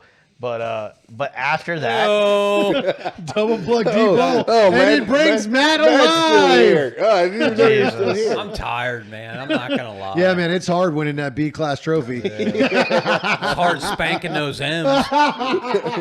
but what I was getting at is he said, if you continue to do that and stay and try to improve your mental game, you're missing out on the best part of the sport, which is the people. The people, yeah. Absolutely. I agree. So to me, when I really focus on putting my radio on is when I start hearing a bunch of bullshit chatter. Right. And I don't mean bullshit as in a negative thing. Like today we people had a just bunch of talking newer about stuff. guys that were kind of new and they were communicating. And I think I am truly at heart a coach because I want to help people. But I've learned. You also put your headphones on a lot more when people start group planning a stage. Oh my God, don't group plan around me. I can't stand it. It drives me crazy because you got 6 people making a stage plan and then no one remembers the one stage plan. Yeah. Make your own stage plan, then talk together as a group. Make your own stage plan, then come together and go, Yeah. hey man, how do you feel about this position? See the difference. Let's come back to stage planning after you finish. Yes, okay. So what I did today, I noticed a lot, and I really struggled with the physical shooting part. Not the, like, what I mean by that is the putting the dot in the A. I was crushing the speed, the time. I wasn't rushing. I was doing everything I was supposed to do. But God, if I wouldn't aim in the Charlie and put two holes dead center next to each other next to the A, like I'm like, yeah, it's right there, and I could not get centered.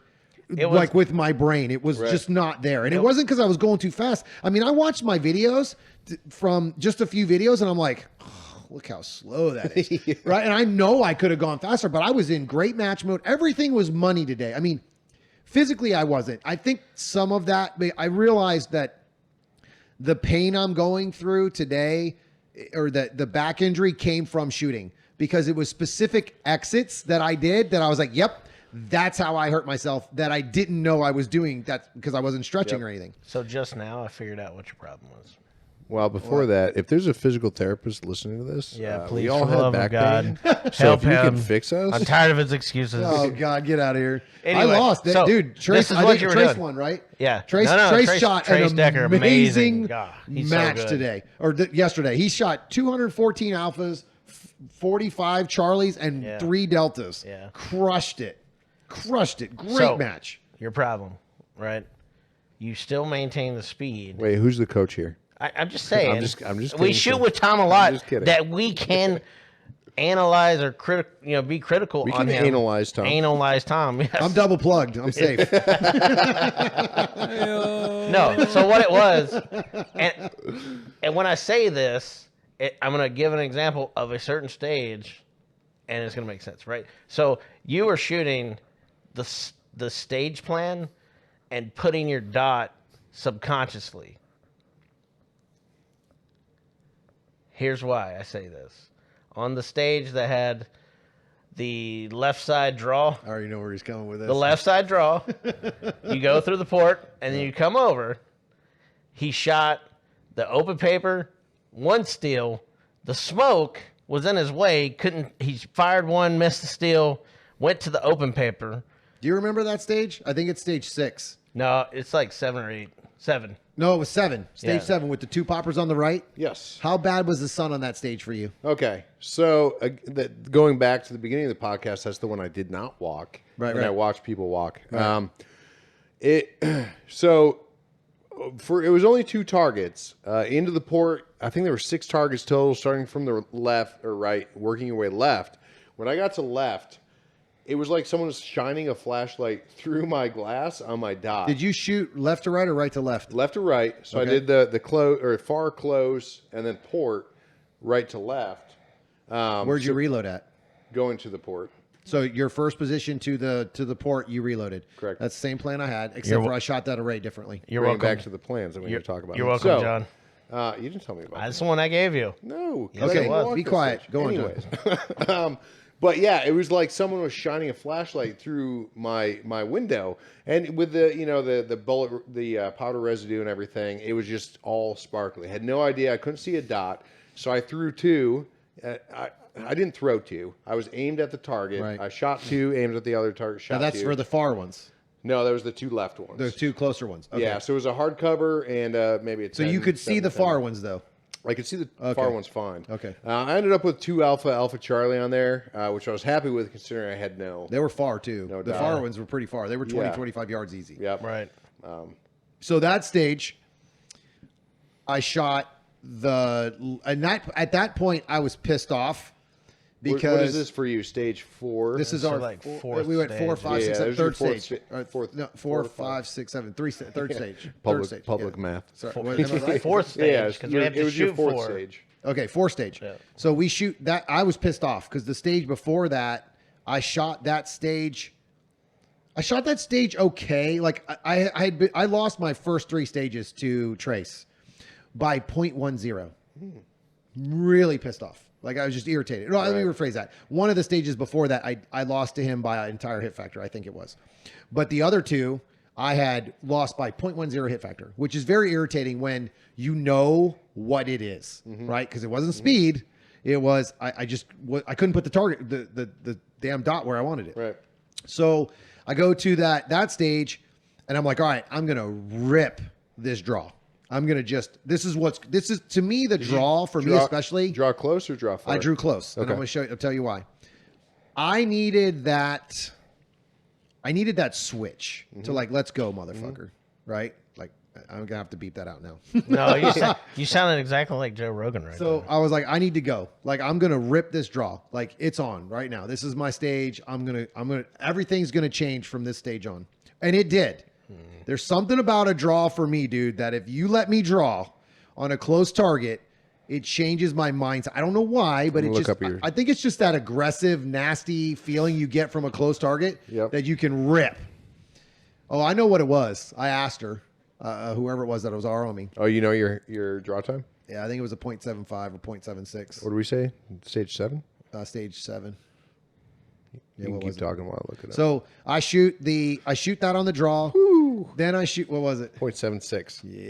Yeah. So I shoot 2 alpha, right? 2 alpha. And the thing that's crazy is, You had a 16 split on that. yeah, and this is what's crazy. I saw the dot. People don't understand. Like, I practice at that speed a lot. I don't practice that I don't practice that shooting anymore. It's pointless to me. I already know I can do that. Right. But I practice on long distance stuff.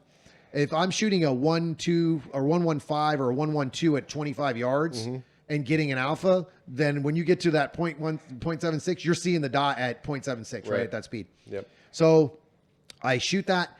And the reason I shot the back targets first, for 2 reasons. One, the way I wanted to exit, I was going to leave on that left target behind the barrel, the one that was kind of between the far. Oh, you shot that one from there. I left. Oh yeah, and I'm going to tell you Okay. why. Because Wait, so you shot 4 targets from your... I shot 4 targets from the first Okay. position, I only but shot 3. only the first 3 targets were standing still. Right. Yep. The 4 target I moved on. Yep.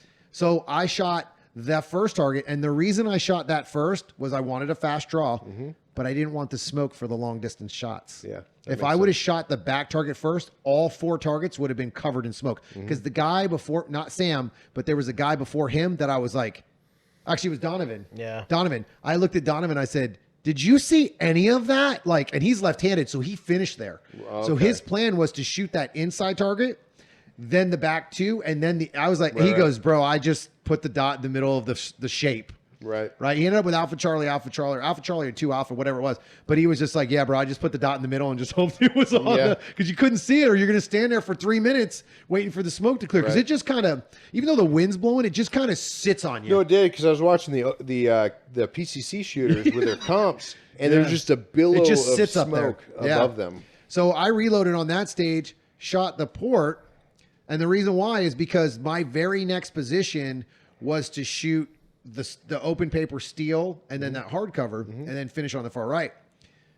So what Sam was saying is I was shooting instinctually, because when I got to the right side, all that stuff that happened to you on the left happened to me on the right. So I shot that open paper and I went steel, miss, the hardcover on the inside, I couldn't even freaking see it. Yeah. I just knew my first shot was dead center on the right of the A, like it was going to be in the A. And then the second shot, I just held where I was before and shot it again, but with ridiculous speed. I was like, it's there, I know it. Right. And then I couldn't see the steel at all. I couldn't see any steel at all. So at that point, I just pointed where I thought the steel was and hit it. And I looked at Sam afterwards. I was like, dude, I don't know how I hit that. I have no idea how I hit that steel, the makeup shot. I just pointed where I thought it was going to be, because I was like, it's supposed to be there. And it was, and I hit it. I still don't know if I hit it, edged it, but it sounded solid as hell. It was about a 630-ish. Yeah, so I was a little bit low. Calibration zone. Yeah, so I came down like this at it, so that's probably why I was a little bit. But I legit could not see it, and it happened to me on stage 9 as well. Was it stage 9, or what was the stage that we had where we ran up to the front? With the like. We had to go across. Was that stage 9? Yeah. So stage 9. Yeah. I was talking to Johnny and Jake on that stage, and they were like, yeah, man, we've been making predictions on guys.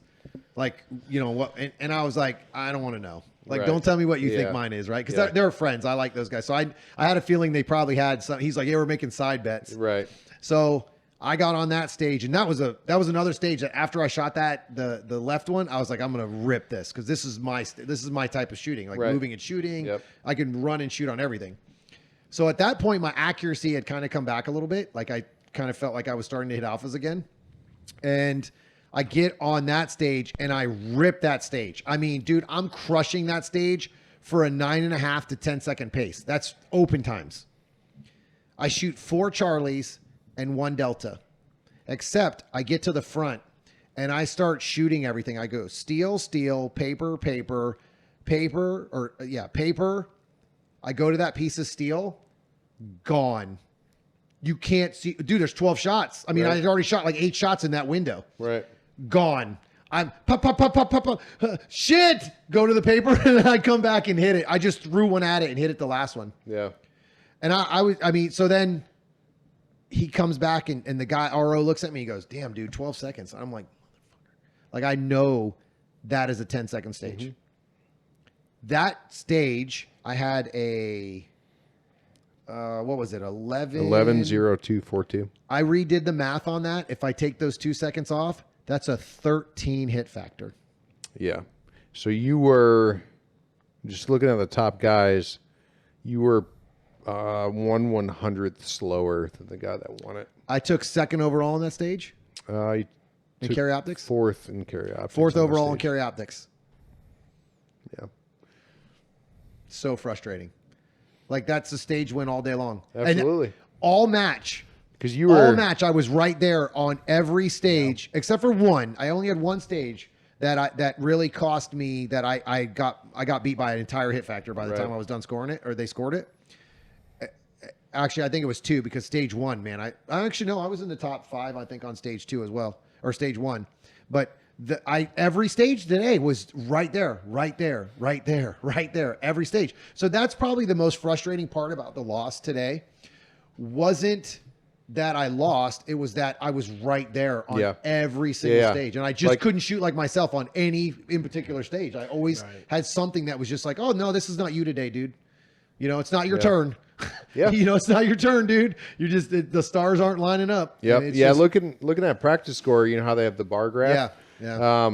You know, other than your first 3 stages, Yeah. there's just a sliver between you and the top. It's so on freaking all of them. frustrating, man. It's very frustrating to shoot like that, to know you're right on the edge of where you're supposed to be, like the way you normally shoot, and you just can't dial it in. But you know what? I don't know if that's a bad thing for me.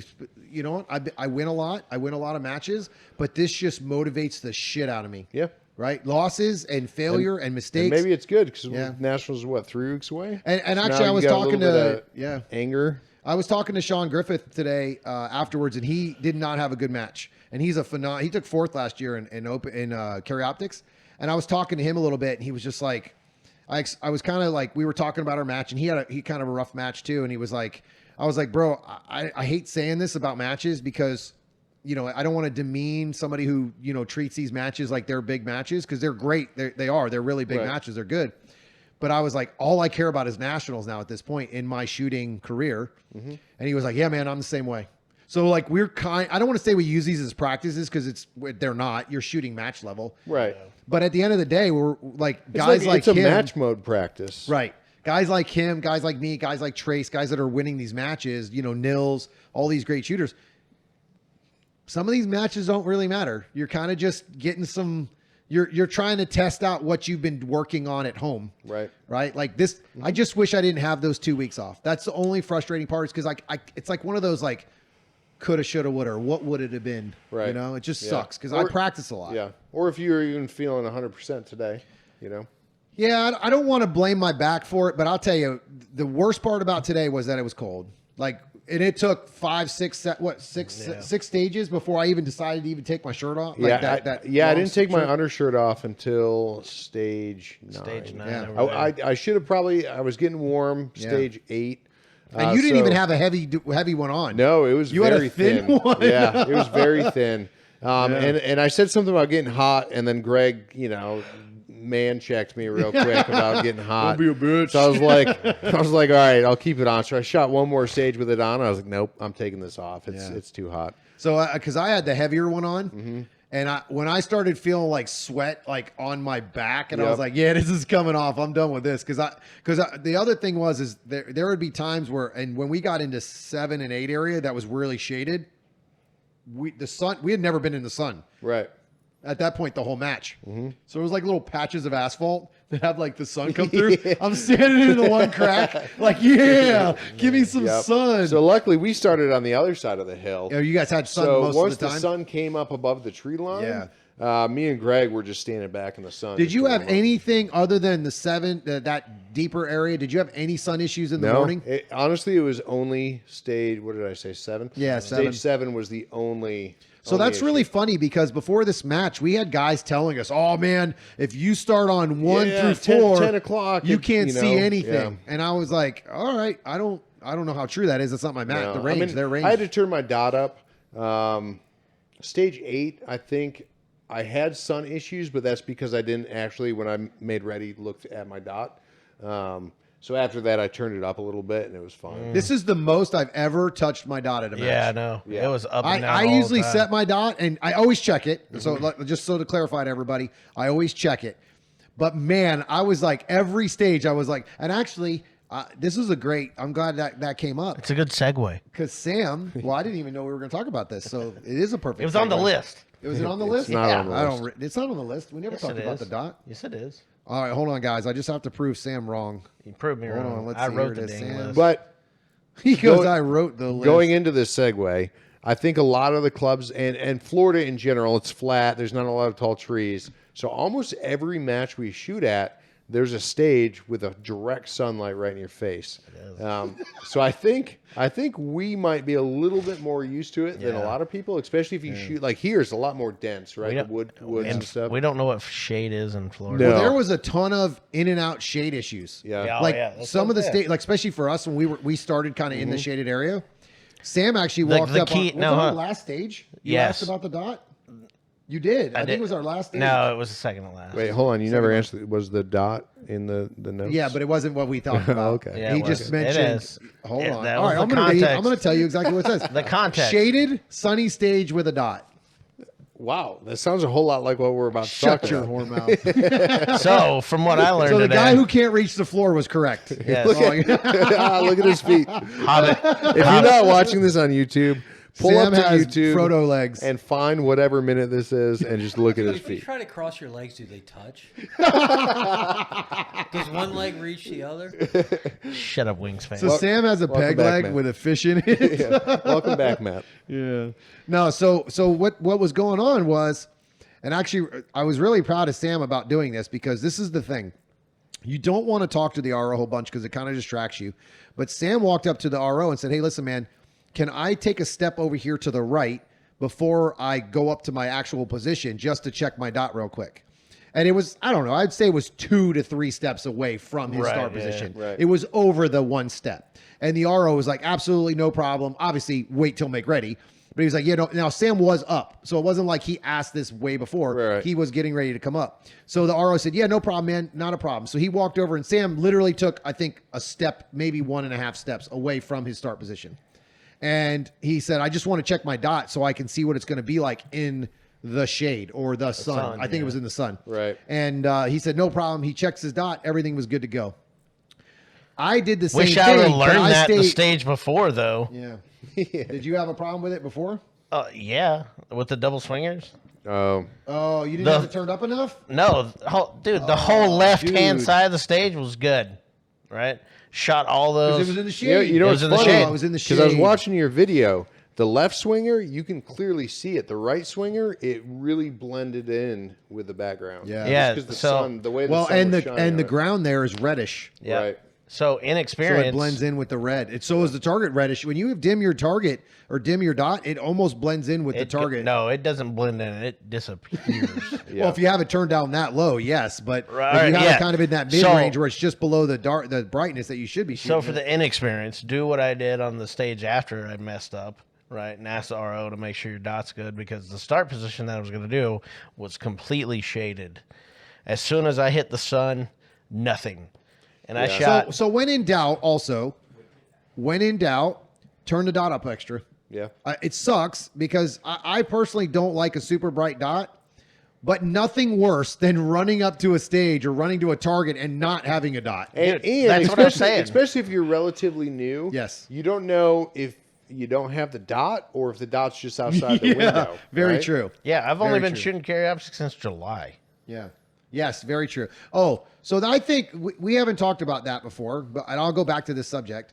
But one of the things that I've noticed about you and the reason why you've shot so well lately is because I think you finally have figured out what the dot game takes. Yes. You've discussed, because you've never really had a problem losing your dot, but you've definitely not been comfortable with just pulling the trigger when the red dot hits the paper. Right. And then, yeah, going back to me and Sam, right? So I'd been shooting for a little bit, and then Sam got into it, and we were both shooting production. And he started catching up to me when I decided to switch to carry optics. And then he deployed and came back and found out that I outclassed him. And he's like, you know what? I'm switching to carry optics.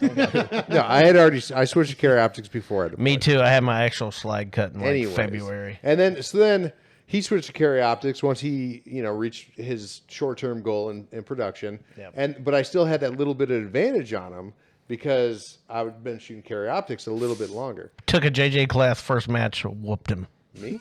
Oh, yes. So, not the JJ class. What the crap? But And you too. 2 or 3 weeks ago, and I don't mean this to demean Sam, but I always look at somebody better than me to chase, right? Right, yeah. And I had been beating Sam pretty consistently, partly because he was working on Tom stuff, right? Using it as practice, working on things. Well, let's be honest, right? I had the palm swell grips on there. It was too big for my hand. Yeah. And I had that stupid Semantics. extended magazine. Okay. So anyways, not to demean Sam, but I hadn't really been concerned about demeaning me. beating Sam because I had already surpassed that, no longer worried looking at the next person to beat, right? And then Sam comes out and just crushes me. And I'm like, what is going on? Next match, Sam crushes me. What the hell? And it was like 3 or 4 matches in a row, and I'm like, what performance-enhancing drug are you taking? Because you just came out of nowhere, right? It's the Tom Castro Shooting Academy Inside Circle. And it ties into what Tom said is that it finally clicked for him, and now he's shooting really, really, because he's always been more accurate than me. Even when we were shooting production, I was significantly faster because I already knew the game, but he was way more accurate than I was, and so now he's starting to catch up.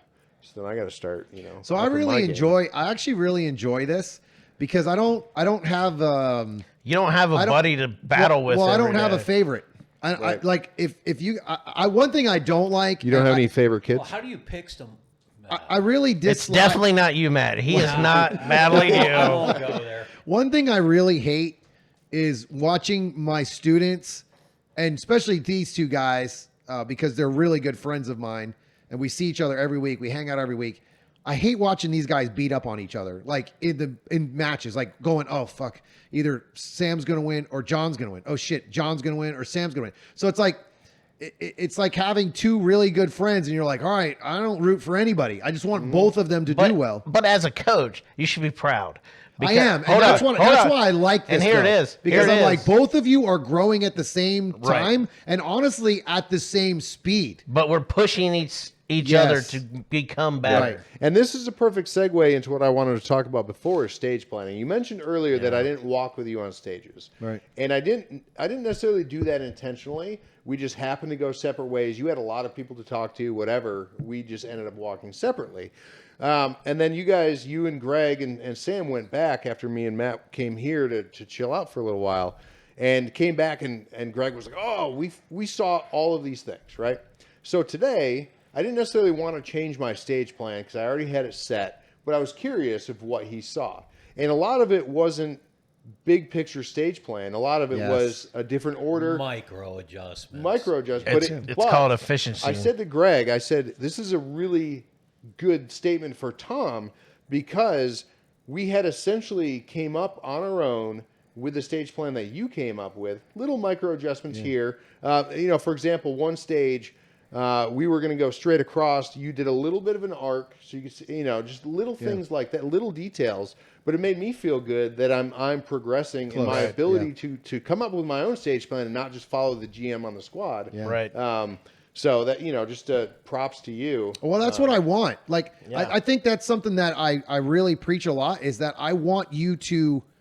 I'm not always going to be there. See, you guys are fortunate enough that we're friends. So like, I just to me, I just talk to you guys like you're not students, right? We're He's friends. Not, he's not talking about you, Matt. I don't think he's not talking about you, Matt. I'm not talking about you, Matt. I don't think he talks to us either. I think he's like, "What are you doing, asshole?" That's probably true. No, I which do- is I- funny I- because yeah. once the scores finally got posted, Yeah. I was like, "Hey, Tom, thanks for being such a dick." And honestly, I meant it in a complimentary way because Yeah.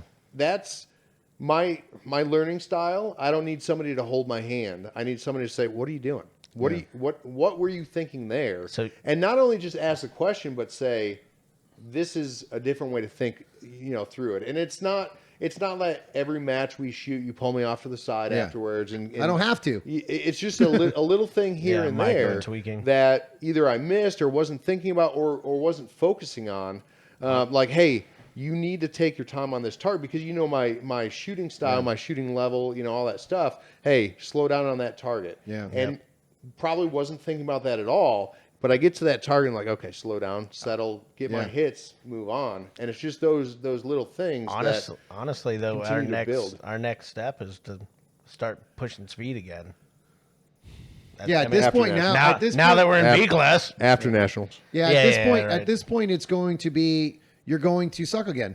So Like, and that's how it and works. I want to talk Yeah. about that too because the hardest thing, and Sam started it before I did, which is why I was kicking his ass all those matches in a row, and I just kind of dismissed him for a little while. Again, not derogatory Right. to you. No. And then once I started it, that was one of the hardest thing for me to wrap my head around because I had got pretty okay at the style of shooting, right, where you stand and Stop and shoot. run as fast as you can, stand and shoot, run, and then all of a sudden now I need to blend these positions together. And this sport is really weird because you're doing 1,000 things at the same time, but you can only consciously think about one. thing, So yeah. at first your brain's buzzing all over the place. You kind of settle into a routine where I'm only focusing on this, but now I got to add this other thing in that I have to consciously think about, which you can't do. So now my brain's bouncing between moving and shooting. So one of them suffers, right? So I'm focusing more on moving, so my accuracy suffers. So it's really hard, especially when you kind of put your ego into it, right? So you go to local matches, they don't matter, but you don't want to lose to certain people. But they matter. Right? Right. Because you just don't want to. You don't. you wanna, never wanna lose. You don't want to go back down because Yeah. you've worked so hard to get back. Up to wherever it is, whether it's Top D class doesn't matter. exactly. You don't want to You go work- down. You work really hard to Oh, get yeah. there, but then you start this new style of shooting, and you kind of have to suck for a little while. I remember the first time I won production at Guncraft. I thought I was amazing. Same thing. When I was high overall in production, granted nobody else showed up. Right. Like it was me Win's a and like 4 win. other dudes, Yeah. and they were all probably brand new. And I won, and I was like, hell yeah, I'm kicking ass now. number yeah. one, right? And so that honestly, that was and still is the hardest thing about changing my shooting style is just letting the ego go. Understanding that I'm learning every match, regardless if it's a Wednesday night practice or a Sunday local or whatever, and taking those points and just growing from there. Because even though today's match wasn't necessarily a flowy type match, right? There was a lot of you had to hit this position, but I feel like I did a lot better at blending those positions as much as I could than I would have 2 months ago. Yeah. Right. So the thing with blending those positions together, it could be the difference between shooting one target on the move and not. Exactly. And then exiting shooting a target. Yep. When before you would set up super wide feet and shoot pop, pop, pop, pop, pop, pop, pop, and then get that last shot off and then go, I'm going to move now.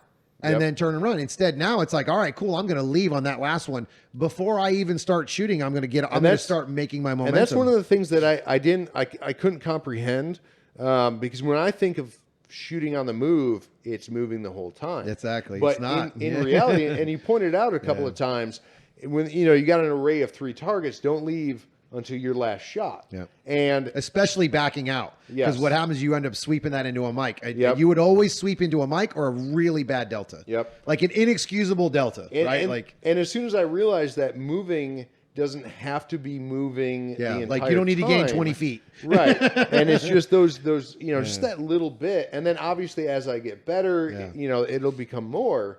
But just realizing, kind of a plan, right? A plan of, hey, let's start with your last shot you're going to back out in. And then as soon as, as you're moving in, as soon as you clear the wall, you're shooting, basically shooting out and shooting into positions.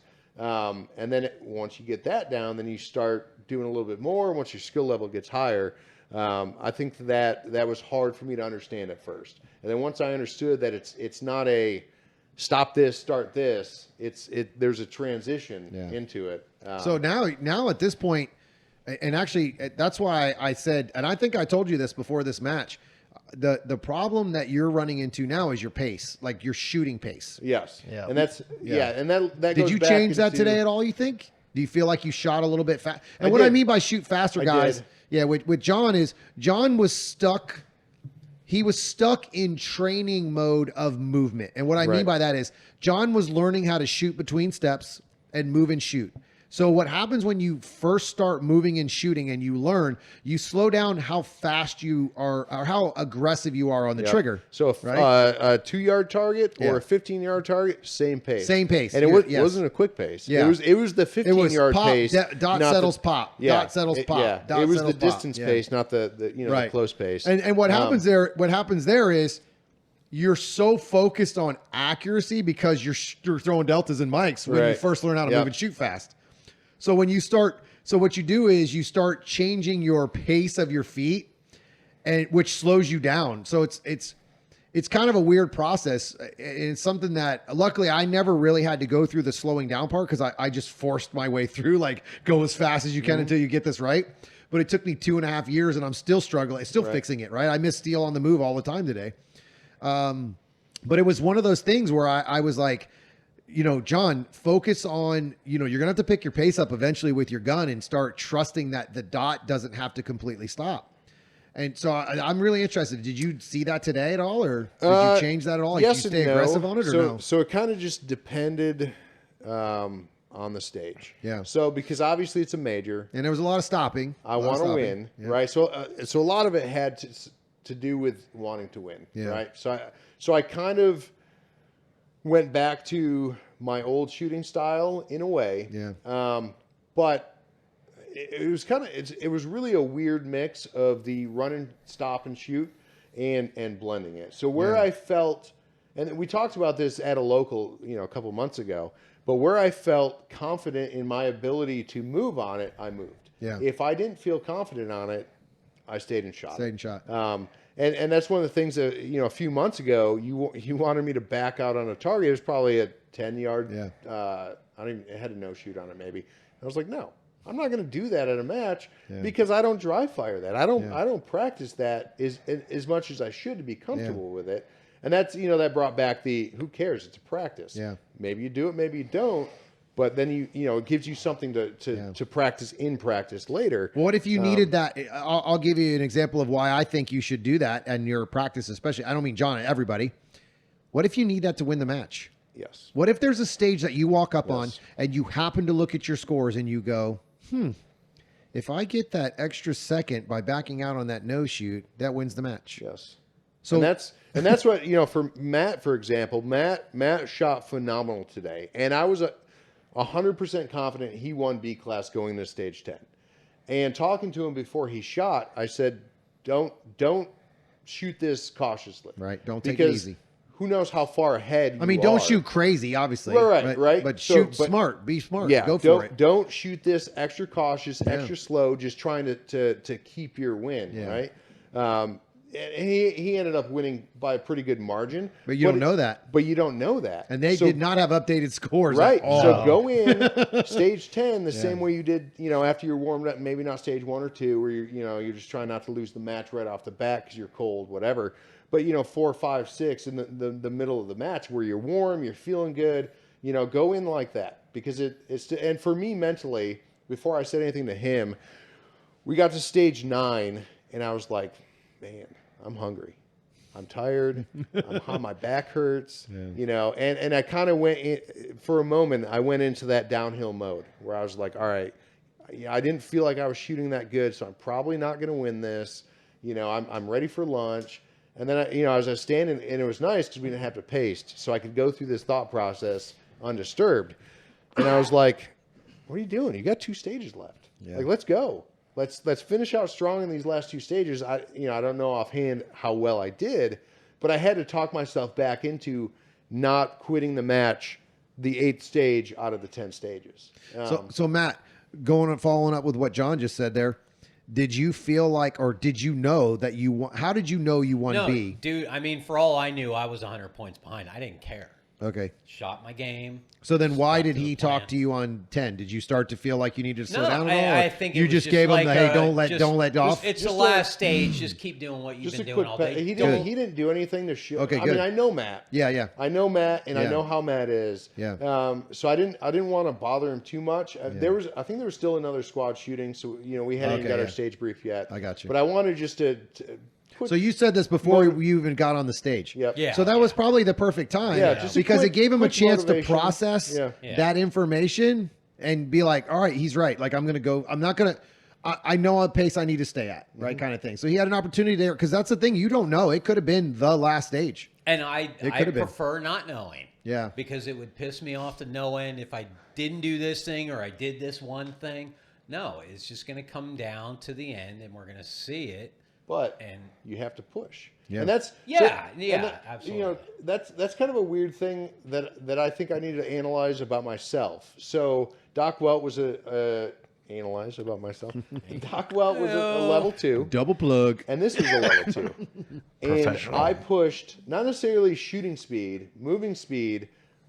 Both of these matches, it was just stepped it up a little bit, right? And I don't know how to get into that mentality at a local match, right? Because I pushed a lot harder here and Doc Welt than I do at local Sunday matches, at practice matches, which is unfortunate because there was a couple of times where I came in hotter than I should into a position, which from practice I would know, hey, Yeah. I need to back off sooner. I need to. So that's something that I personally want to work on the next 3 weeks before nationals. Yeah. Is how to shoot at this level, and not even like my hits or I'm not talking about any of that, but just at the energy, right? Yeah. My energy level, like Right. that drive to win. How do I do that at a match that at home? Right. So that's just some of the Match pace preparation. right. So some of the psychology behind it is how do I give a shit enough to run as especially we had a couple of stages where we did have some long movement, where you had to move from up front all the way around before you had any more shots, and I ran as fast as I could run, like 100%. But how do I do that at home, right? So that's something for me. It's to me, it's a mindset thing. So at some point, you're going to get to the point where if you're not going 100% on the running or movement, then it's a mindset thing at the end of the day. To be honest with you, that's the difference between me and a lot of other people is my effort level. To Right. me, every stage is a national championship. And I don't mean like, I'm like, I'm going to go for a national championship at my local level 1. But putting that amount of effort yes, into it. because I'm going to tell you something. I could blow my knee out tomorrow on the next stage. Yeah. And be done with this sport. I I want to mean, make sure that I'm going to earn it, right? Like, yeah, I mean, to don't be wanna- fair, none of us are young. No, I'm 42 years old and already starting to fall apart a little bit. So physically, I'm going to get back to that because I'm starting to get back to my working out regiment and stretching and all that stuff that I don't usually do. So I'm going to start getting back to that because this taught me a very valuable lesson. But at the end of the day, this sport is you have what, depending on who you are and what you want to be. I figured my average is 12 to 15 seconds a stage. I got 15 seconds of glory or to be a Right. badass. Yeah. Why do I want to have a 30-second run because of effort? Hey. Right? And- No, I don't mean yeah, that. no. I'm saying in general, the No, average person absolutely. probably shoots a 23 to No, 25 yeah. second stage No, in this you're sport. Yep. Right? Yeah. I thought and, you were and it is. It slamming me is. about No. stage 1. It is just forcing yourself not to be lazy. That's it. Right? And It's whether effort. it's lazy on your hits because, like you said, you were aiming at the Charlies. Yeah. I'm not calling you lazy. Terrible. But did you just not make that extra effort to get in the alpha? Same thing is moving Yeah. from A to B. Yeah. Are you putting in that effort? Yeah. And it's Yeah, and that's actually what that is, honestly, John. That's me thinking I'm slower than I am. That's me going, I can't, if I move my gun, it's going to take too much time. Right. And, No, absolutely. And some of it's visual today. Some of it was 100% visual, like where I did not see what I was actually on. Like I saw A's and I was on the Charlie, right? Like, and IPSC targets. Oh yeah. I'm going to tell All you, IPSC. there's Yes. no forgiving. They're No. not forgiving. No, not at if all. you're a little bit high, you're screwed. Yep. And I will tell you, not having the amount of time that I needed to practice, and it was all IPSC targets. We shoot a lot of mixed, like USPSA IPSC targets. Yeah. I think But we shoot IPSC targets more are, we shoot a lot USPSA. more USPSA. IPSC targets are 35% less of alpha. I think I heard that before. Something like that. Yeah. That means you have to aim in a very specific spot. Yes. But on an IPSC target, the A zone is lower than a USPSA target. Yep. And I aim at the middle of the USPSA target for the A. If you shoot at the middle of the IPSC target where the A is supposed to be, it's in the damn Charlies. Yep. Which is funny because we got a target back Yes. there that Tom took from this Yep. the match To dry yeah. fire with. Yeah, yesterday. And just, giving it a quick glance, majority of the hits are above Yeah. the wide part of Which the is A. where the A would be in the USPSA target. Yep.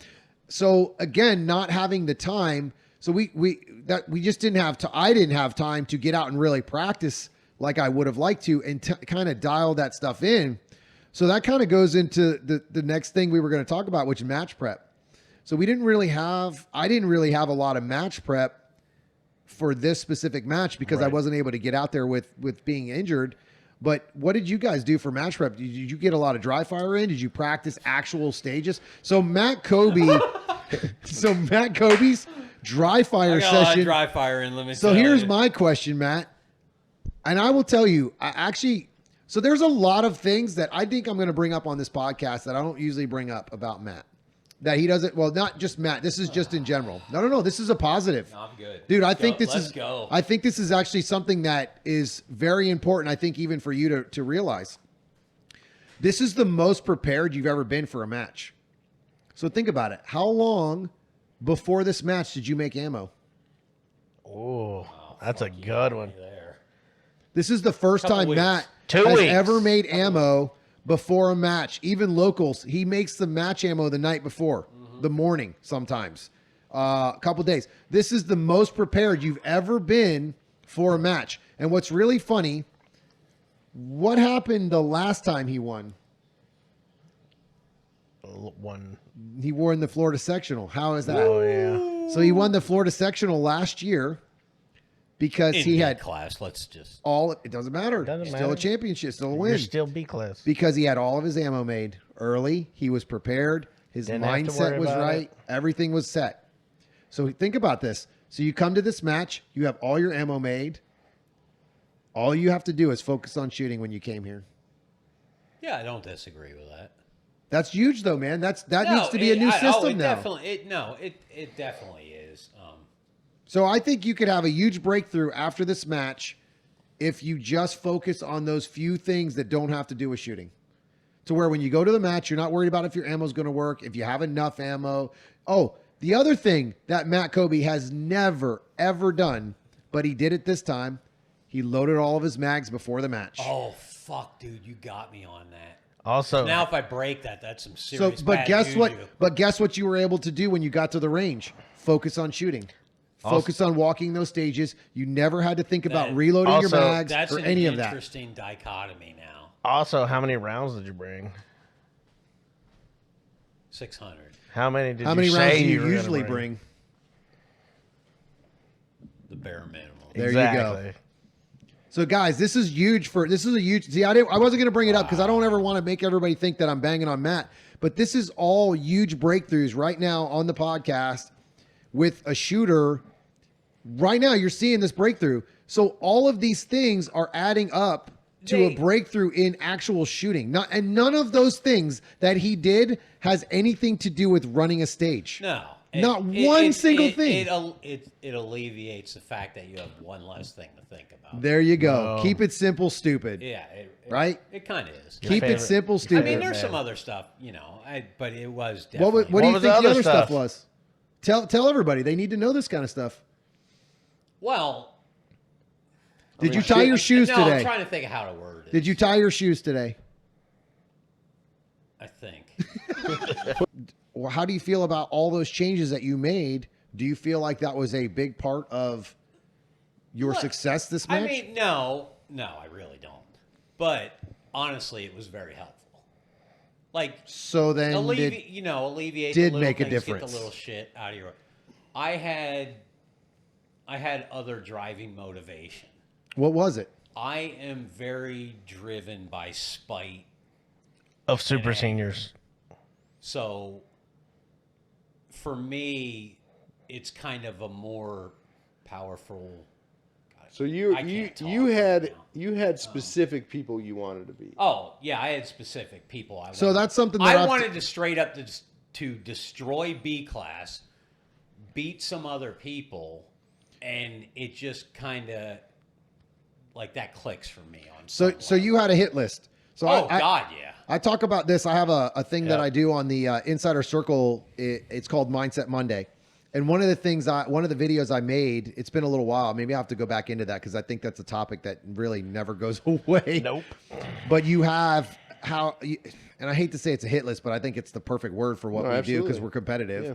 But you have a hit list of people you want to knock off, right? Like you want to beat them, and not just beat them, but beat them consistently, right? It's not about like, oh, cool, dude. I beat that guy and he had a Yeah. 27-second jam. I We're think talking about beating somebody consistently and basically taking their spot. Right. Like, okay, Absolutely. I'm the guy that 'Cause everybody's chasing. It's now. it hasn't, for me, it has nothing to do with that specific person. It has to do with where they're at in placing. It's like climbing a ladder, you consistently know? beat me. Yeah. So now I'm going to And beat it's- them and, like you said, take their place. It sounds weird, but it's sometimes it's not even a specific person. Like, okay, we're going to Georgia. Yeah. Let's show these motherfuckers how we shoot. And granted, I get it, within B class, within one division, but it's like, let's show these dudes what's up, Right. And just fucking go at it. Yeah, I mean, honestly, that was a part of the driving motive for me too, was to go to somebody else's state Yeah. and take their Yeah. trophy. Yeah. So I like that attitude. I'm the same way. Like when people come to our range that are from out of state, I'm like, you're not beating me at my range. This is my home range. Yes. But it's weird because most people aren't like that in this sport. And I don't understand it because if you were in a football Yeah. or baseball or Absolutely. basketball, you're like, you're not coming on my court and Yeah. beat me. I'm going to Yep. beat your Nope. ass. Yep. But it's weird because people are like, oh, that's so rude. You're so cocky. You're being a dick. I'm like, that's called competition. It is absolutely. It has nothing to do with. we're not with being rude. We cocky just, or being rude. Like I got beat by a guy today that I met at the match. Yep. And I didn't get a chance to see him because he shot yesterday, but I would have walked up to him today and be like, bro, good job. Like you shot a great match. I wouldn't have walked up and said, oh man, if I would have had this mic or if I would have aimed in the A, like, dude, it's like, I mean, that's called good sportsmanship. yes, though. Just like he killed just me. like He in did any great. sport, like I'm going to crush you. Yeah. And if I don't, hey, Yeah. good job. Good You job. You shot. Yeah. Because I tried the best I could. I Yeah. shot to the best of my abilities Yeah. today. You did your job And like you I beat was me. trying to do my job, right? Exactly. Like, but Like, people that's- get really butthurt Oh, over that yeah. in this sport. And going back to Sam and I being at the same, like Yeah. it is nice having somebody local to go back and forth with, Yeah. because All right. we're not getting worse doing that. No, And not that's at why all. I don't know if you guys follow any other sports, but like the top guys in basketball, LeBron James and Kevin Durant. They all get on the same team. Well, yeah. But besides that, Yeah. before they were on the same team, they're friends. Yeah. And they go practice together. Yeah. Because who do you want to practice with other than your competition? Yeah, or right? somebody better. So if you shoot with Exactly. people that are better than you, or compete against people that are trying to be better than you, and you're both excelling at the same time, it changes the way you think. It changes the way you shoot. You're like, well, that guy's getting better at moving and shooting. I got to do that. And then Sam might look over at John and go, well, shit, he's better at standing and shooting. I got to start practicing standing and shooting better. All that stuff, you start to find your weaknesses a little bit faster. Yeah. And then you start to look at those weaknesses and go, those will never be a weakness again. Yep. And I think that's what changed for me in the sport, and how my success in going up to GM so quickly was that I actually kind of enjoyed all the stuff that I sucked at. Like I don't mean I enjoyed sucking at it. I enjoyed beating the hell out of it and getting rid of it. Like, and I've talked about this a couple times before, I think, on the podcast about how I practiced. When I first started with PCC, I would fall out of bounds from right to left every single time. My entries going from right to left Yeah, dude, you were a fucking maniac. were terrible. I would fall out of bounds all the time. I was just speed. My drop step was 8 feet. Like I would, boom, and then come flying back in bounds, right? Not just because it felt fast. I practiced that for a month. I would run stages from right to left, even if it was a shitty plan. And everybody knows who shot a PCC that right to left usually sucks. It's not fun to have to try to turn your body if you're right-handed. It just sucks. So for me to like force myself to do that, I remember so many people would, what is he doing? Like, that's so stupid. That's the worst plan ever. I'd still win. Yeah. I was still winning, but I was learning while I was winning. Right. Right. I was learning how to make those bad stage plans go into my favor. And by running those stage plans, I learned how to stage plan better. Yep. Even though that was the worst stage plan, I was like, how can I make this better and more efficient and this more efficient? I got to shoot sooner. All those things were coming in from bad stage planning. Right. But I was looking at it in a different way. I wasn't making those stage plans as if they were good. I was trying to clean them up so I could still win. And it's just, it's changed. Your whole mindset changes when you have someone else. My buddy Ryan Rhodes, which he hasn't shot in a little while. But man, we used to go at it. Like he was the only guy when I was at that range that we would go back and forth. And I'm just like, I'm beating this guy every time. And he'd beat me and I'm like, you're never beating me again. And then eventually it got to the point where he was never beating me again. Yeah. Now, and that was when I first started amazing. shooting. When I first started shooting, you and Ryan were just constantly going back and forth. And it was awesome because it was one of those things where, and I wasn't a coach. I was just trying to learn for myself. I would always help new shooters though. Like even because I knew how to coach. I didn't know how to do it 100%, but I knew how to get newer shooters to do better. Like I would just kind of teach them basic stage playing. I didn't actually teach them how to shoot better. I'd be like, listen, don't run over here. That's all you need as do a a new reload. guy. You know? As a new guy, honestly, that's, to have somebody say, and you would do it, Ryan would do it, Mike Howell would do it, and it was just a little thing. Like Mike Howell one day was like, hey, why are you shooting from top to bottom? Yeah. You can't see your sights. And I was like, oh. Okay. Especially irons. That's even worse. Yeah, iron sights. Yeah, because the guns rises when it goes bang. After that, I do it again, and then just like little tips and tricks as a new guy, like that's gold. Especially if it's from somebody that you can, even as a new guy, you can recognize is good. Yeah. Well, and that's important. You got to know who's good. And I don't mean great. I'm saying good. No, if somebody's going to give you advice, you have to really kind of decipher that information is to your advantage. Not that they're going to give you wrong information. Well, people do. Well, unintentionally. Nobody intentionally. And intentionally. It depends on your level. Sometimes. But in that case, in that scenario, usually at that level, that D, C, sometimes a lot of times B too, you're going to get information from people. You really have to start to learn to decipher like, okay, that makes sense. It doesn't make sense. Don't be afraid to go against what someone tells you. Yeah. I used to do it all the time. Everything. What's that? Question everything. Well, I don't know if you should question everything. No, well, I mean, like, but I would why is this faster? Thank you. And I think that's the big thing when people help shooters. There's never a why. Right. It's just do this. And why? and depending on their experience level, there are things that you're not going to understand because you don't have enough experience yet. Just do it, and then later it will make sense. But we're assuming you've been shooting for a while, you have experiences in your first time. Absolutely, because once you understand just like anything, once you understand the why, it doesn't only apply to that one situation. Every stage, it applies every to every stage, every match. Yep. Well, because we repeat everything we do. It does. How many times did we see a stage today that you were like, Tom, we built this. We built something similar to this. So that's that position. We just did this. I personally, I feel like I shot stage 3 really well. Yeah. And at the end of it, I was like, wow, the kind of stuff that we set up, imagine that. Like, I feel like I shot it pretty well. And we didn't even set up the stages that we identical. Didn't, but it's a similar style to our style, So we don't use a lot of ports for our stages. We like flowing, but we're starting to make a lot more technical stages with the flow. Like this match at Georgia was phenomenal for stage flow. Yeah. Like even though you had to hit specific spots, there was never one time where I felt like, God, I had to go back and forth and back and forth and back and forth. Yeah, you didn't run into a shoot 8 shots. First off, run into another one. How many times did you use the reverse lean? I use the reverse lean a lot. Thanks, JJ Verkaza, for teaching me that. JJ, he's so good. The reverse lean was very big for me at this match. Yeah. But now knowing, because I've done the reverse lean, but never like gave it a second thought. Because I was like, Right. all right, cool. I'll just. Yeah.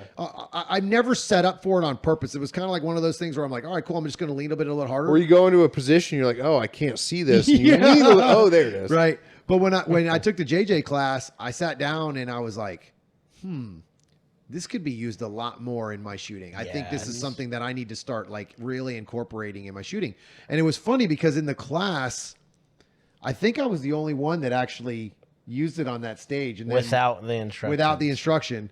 And it's funny because I don't know if JJ like I don't know if it's a good thing to have a guy like me in a class because you're wanting the light bulb to go off.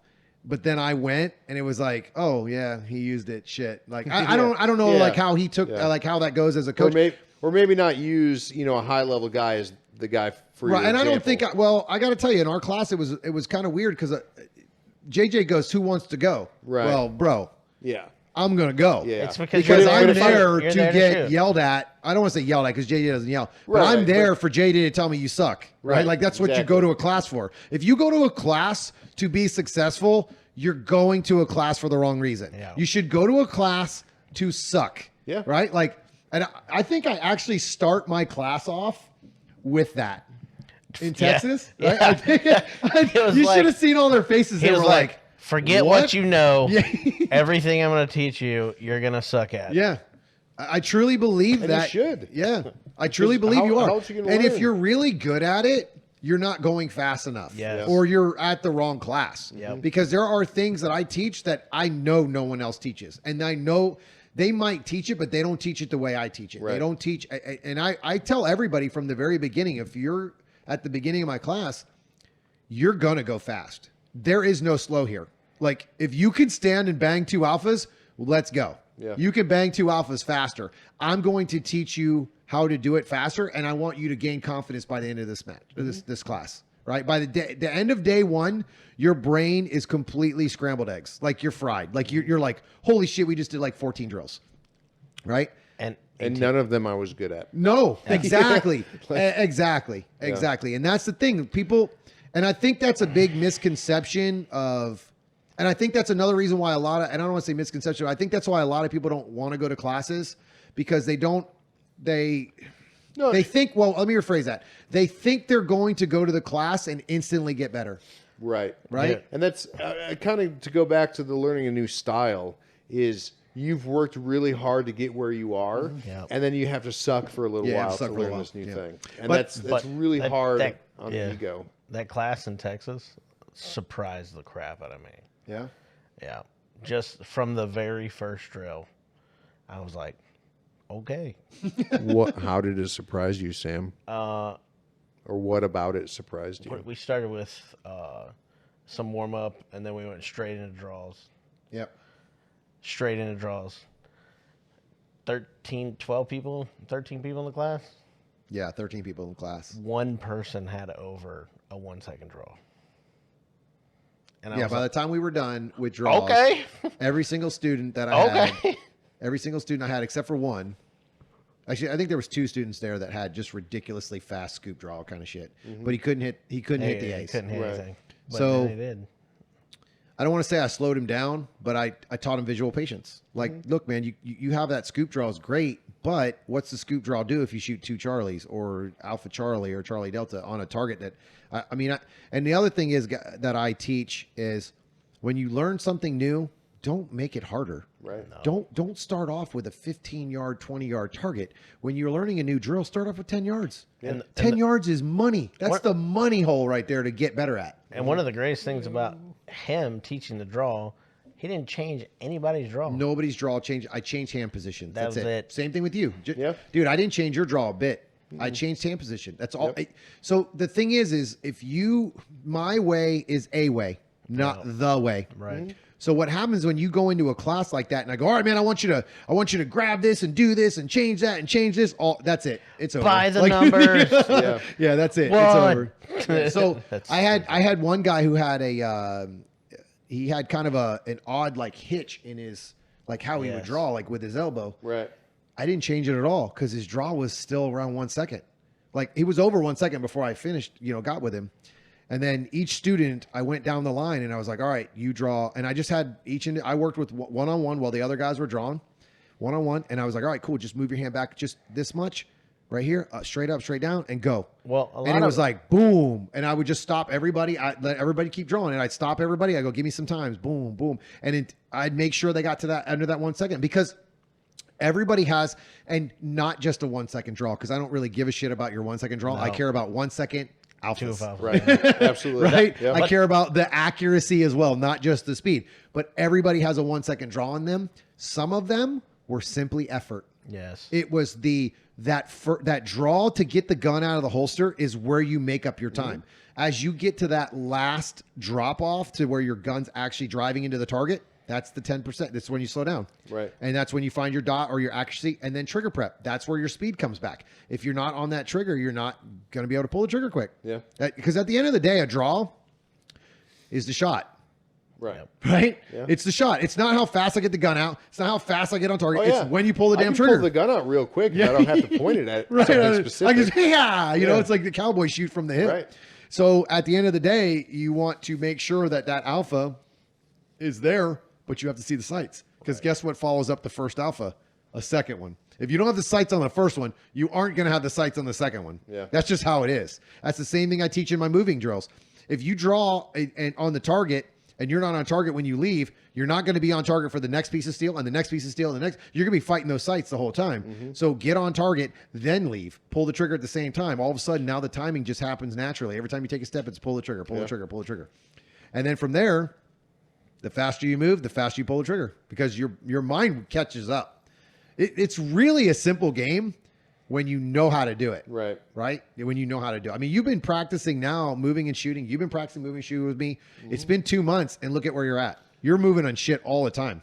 Yeah. Like stuff that you would have never moved on. No, well, Sunday? 2 Sunday? No, it was the Wednesday. Last Last Wednesday. you shot that steel at From 25 yards, yards, small popper, small on the move. Unfortunately, whoever recorded me cut it off.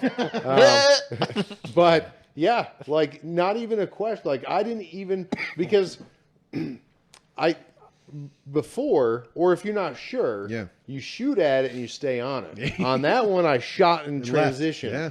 And like not even a question if I So hit it that's or the not. calling But the shot. That's the came- confidence build up. That's all from practicing and Yep. sucking. That came from that Sunday though, Oh yeah, where we we all went learned and practiced visual and patience. shot a bunch of stupid stuff, right? Yeah. In So the- if you in the guys moment. don't, if you guys aren't getting the hint here, practice really helps Yep. a lot, and it doesn't have to be thousands and thousands of rounds. No. it just No. has to be a good practice. I only Because- shot like 225 rounds for that practice. Yeah, I shot a little bit more because I stayed Well, you after can't lunch. say later. But that, and then the time I went up there when you were filming some videos, Yeah. is really the only live fire practice I've done.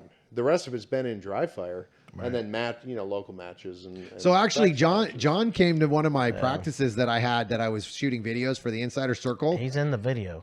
Yeah, John's in the video. That's right. Well, not everybody who's not a member, He's hasn't doing this. seen the video. Well, But- join the Insider Circles, people. So when you saw that, because that's how I make videos, right? Like I make videos. I have stuff that sometimes people will request stuff, but most of the stuff I just come up with from my experience of trying to get better, like knowing, and then I find new things in my own practice, and then I make videos about it. But plus I have, I don't know, hundreds of videos already that are made from the fundamentals and moving and shooting and all that stuff. But when you came to that practice, seeing it live, right, and then me putting you in those drills to experience it, how did you feel like? And John's an Insider Circle member, so he kind of had a little bit more insight already. Like he had been there for a couple months already before he came to that practice and watched me. How do you feel like watching that video? Like, well, you saw me make the one with the unloaded barrel start, and I was doing it for the first time, like actually like, okay, I'm going to try it this way and then try it that way and try it this way. Like that's all I do, right? I just experimented. Yeah. And I ended up getting an unloaded start, mag grab to the belt in under 2 seconds with the shot with an alpha on a small piece of steel at 15 yards or whatever the hell that steel was, right? Yeah. So for me, because like Sam said, question everything, right? Yeah. So somebody says, do this thing. And you're the worst about that, by the way. Yeah. I don't know why. If you just say do this, I'm like, yeah, no, fuck that. You know, like I got my way. I have to. So Yeah. for me personally, I just really have to figure it out for myself. Of course, A you lot have of to the your times. own way of learning. Right. But watching you shoot those videos was really insightful because you did the figuring it out for yourself for us. Yeah. And then if I just do what you do in the video, Yeah. you know, and there's still obviously some figuring out Yeah. for yourself, but the main key points are there. You need to do this and hit this and hit this. And I break those areas down Right. because I had those same questions while I was making that video, right? Yeah. Like how many times did I was like, I gave myself a specific time. I was like, I think I'm not leaving until I get this time. In the very next run, I was like, yep, that's it. I edged the steel. It hit the steel. It didn't fall over, but I don't care. It edged it. Probably wouldn't go over in a match, I even but- said that too Yeah. because I show my mistakes. Yeah. Right, said, because I show my mistakes in the videos. 2.5 seconds. It's like I'm shooting for 2.5 seconds. Yeah, think and I ended up it goes, going under 2 Boom, seconds. 2 seconds. Like, all right, done. I'm done. I quit. That's Yeah. how you I do it, think boys. that for me, what I can relate to you with, because I want to prove that I can do it to not to anyone else, to myself. Just you. It's all that right? matters. Just like today, I kind of didn't want to walk stages with you because I wanted to prove to myself that I can do it. Yeah. Right. And you are the same way. You went through however many thousands of rounds and 2.5 years of figuring out how to get here. So now you're the. I thought you fell asleep. Now you Don't touch that; it's gonna fall over. Oh, Man, I don't. If you, anybody who's not watching the video, we sexied up the table here. We threw a bunch of my rounds. Your Hopefully, hollow nobody's sounds on, stealing any too. of these Matt Kobe. Get off of those. Those are pistol rounds. But they're only going to Canics. they'll blow up in your PCC. I got some brass monkey bullets set on a table, but I tried to Brass dress up our table, monkey and this guy brings bullets. over the dip and the Crown Royal vanilla. Sitting, by the way, every time he's Yeah, taking no, a I swig, did not buy listen, that, by the every way. time he's taking a swig, he's like, Straight but he into the keeps camera. drinking Pretty it. nasty. Pretty nasty. Well, thanks, Greg. Appreciate it. But going back to what I was saying, Yeah. is that for anybody takes who's another listening and part of the insider circle, and if you're not, I highly recommend you join. But just have that trust that Tom's done the work to understand what he's saying, right? You're not just going out there just saying some shit, Yeah. and or even just. Again, what you say might not work for everybody, but most of it will. And you will have that struggle of learning it by yourself, but he's already found the end result. So that should be what you're working for. Right. Whether you do it exactly the way he does it or you figure out your way of doing it, but it kind of is the easy button. And just now that I know you better, and that the last however many months we've been actually hanging out a lot more, is watching that video and saying, okay, like that isn't doable because he's Tom Castro. Yes. That's doable because he tried it. Yes. Right? And a lot of it is that's all it is just, okay, I'm going to try this. And okay, whatever your goal is, and either you set that goal really low and the first time you hit it and you're like, okay, I can do better. I can do than that. better. Or you Yeah. set it really high and you're like, all right, I'm like 5 seconds off of that. Yeah. Maybe I should back off a little bit. But just trying it, right? Just being curious of like, can I do it? I remember the first time I did a sub 1 second dry fire draw.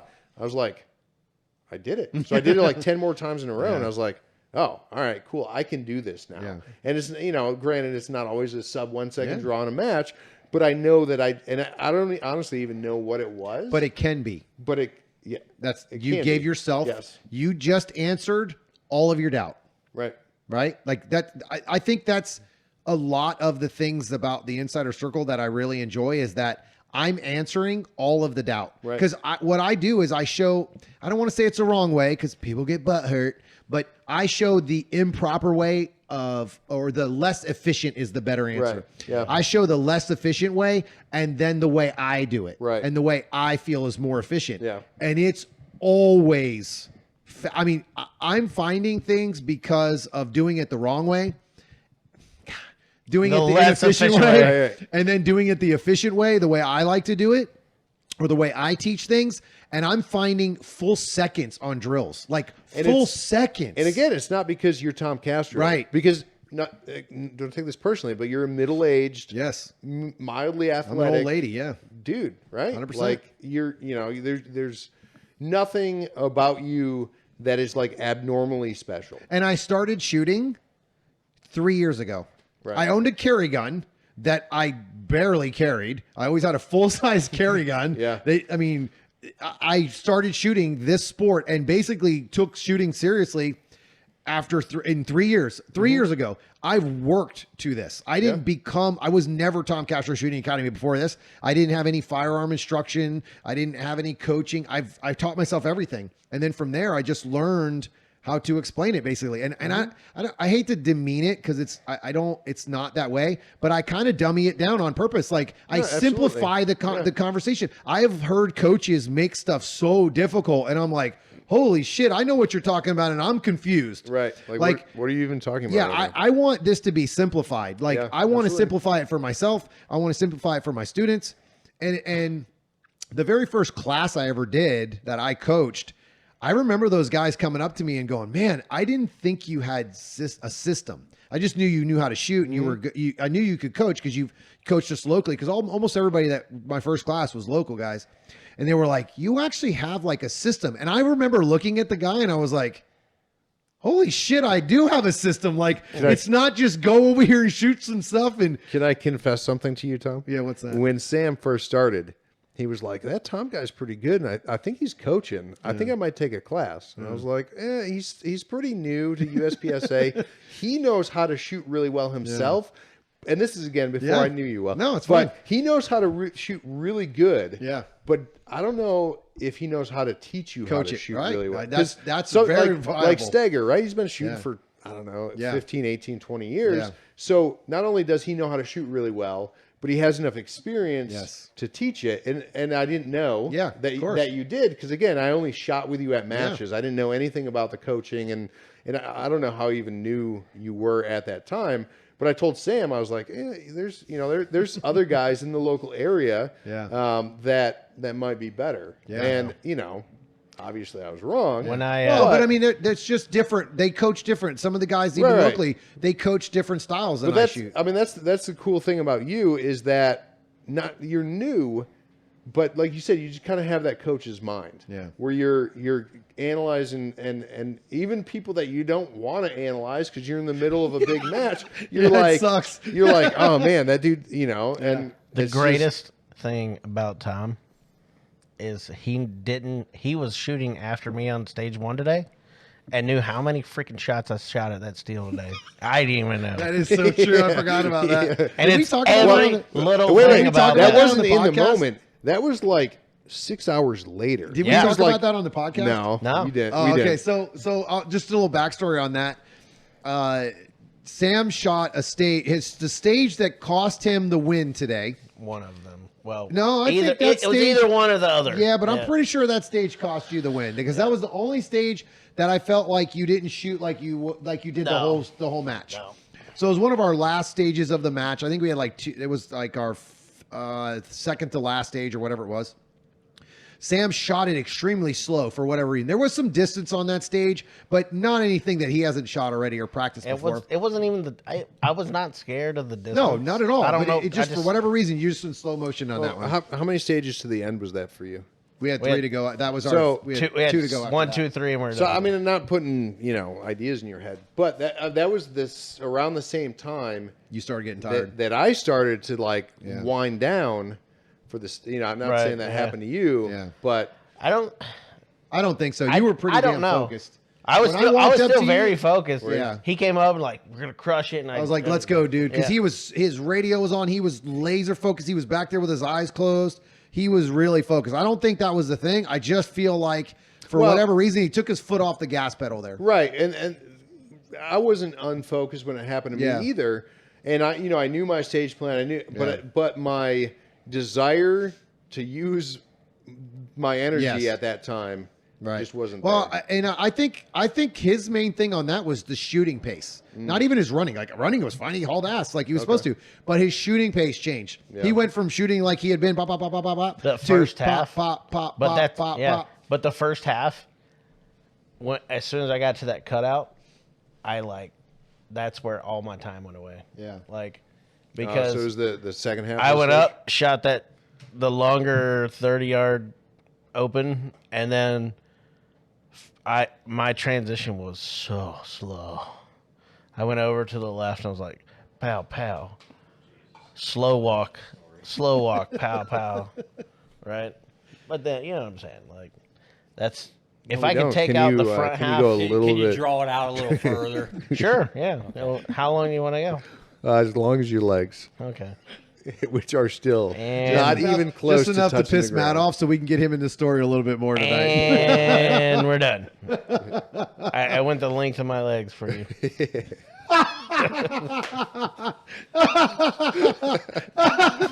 The Hobbit has spoken.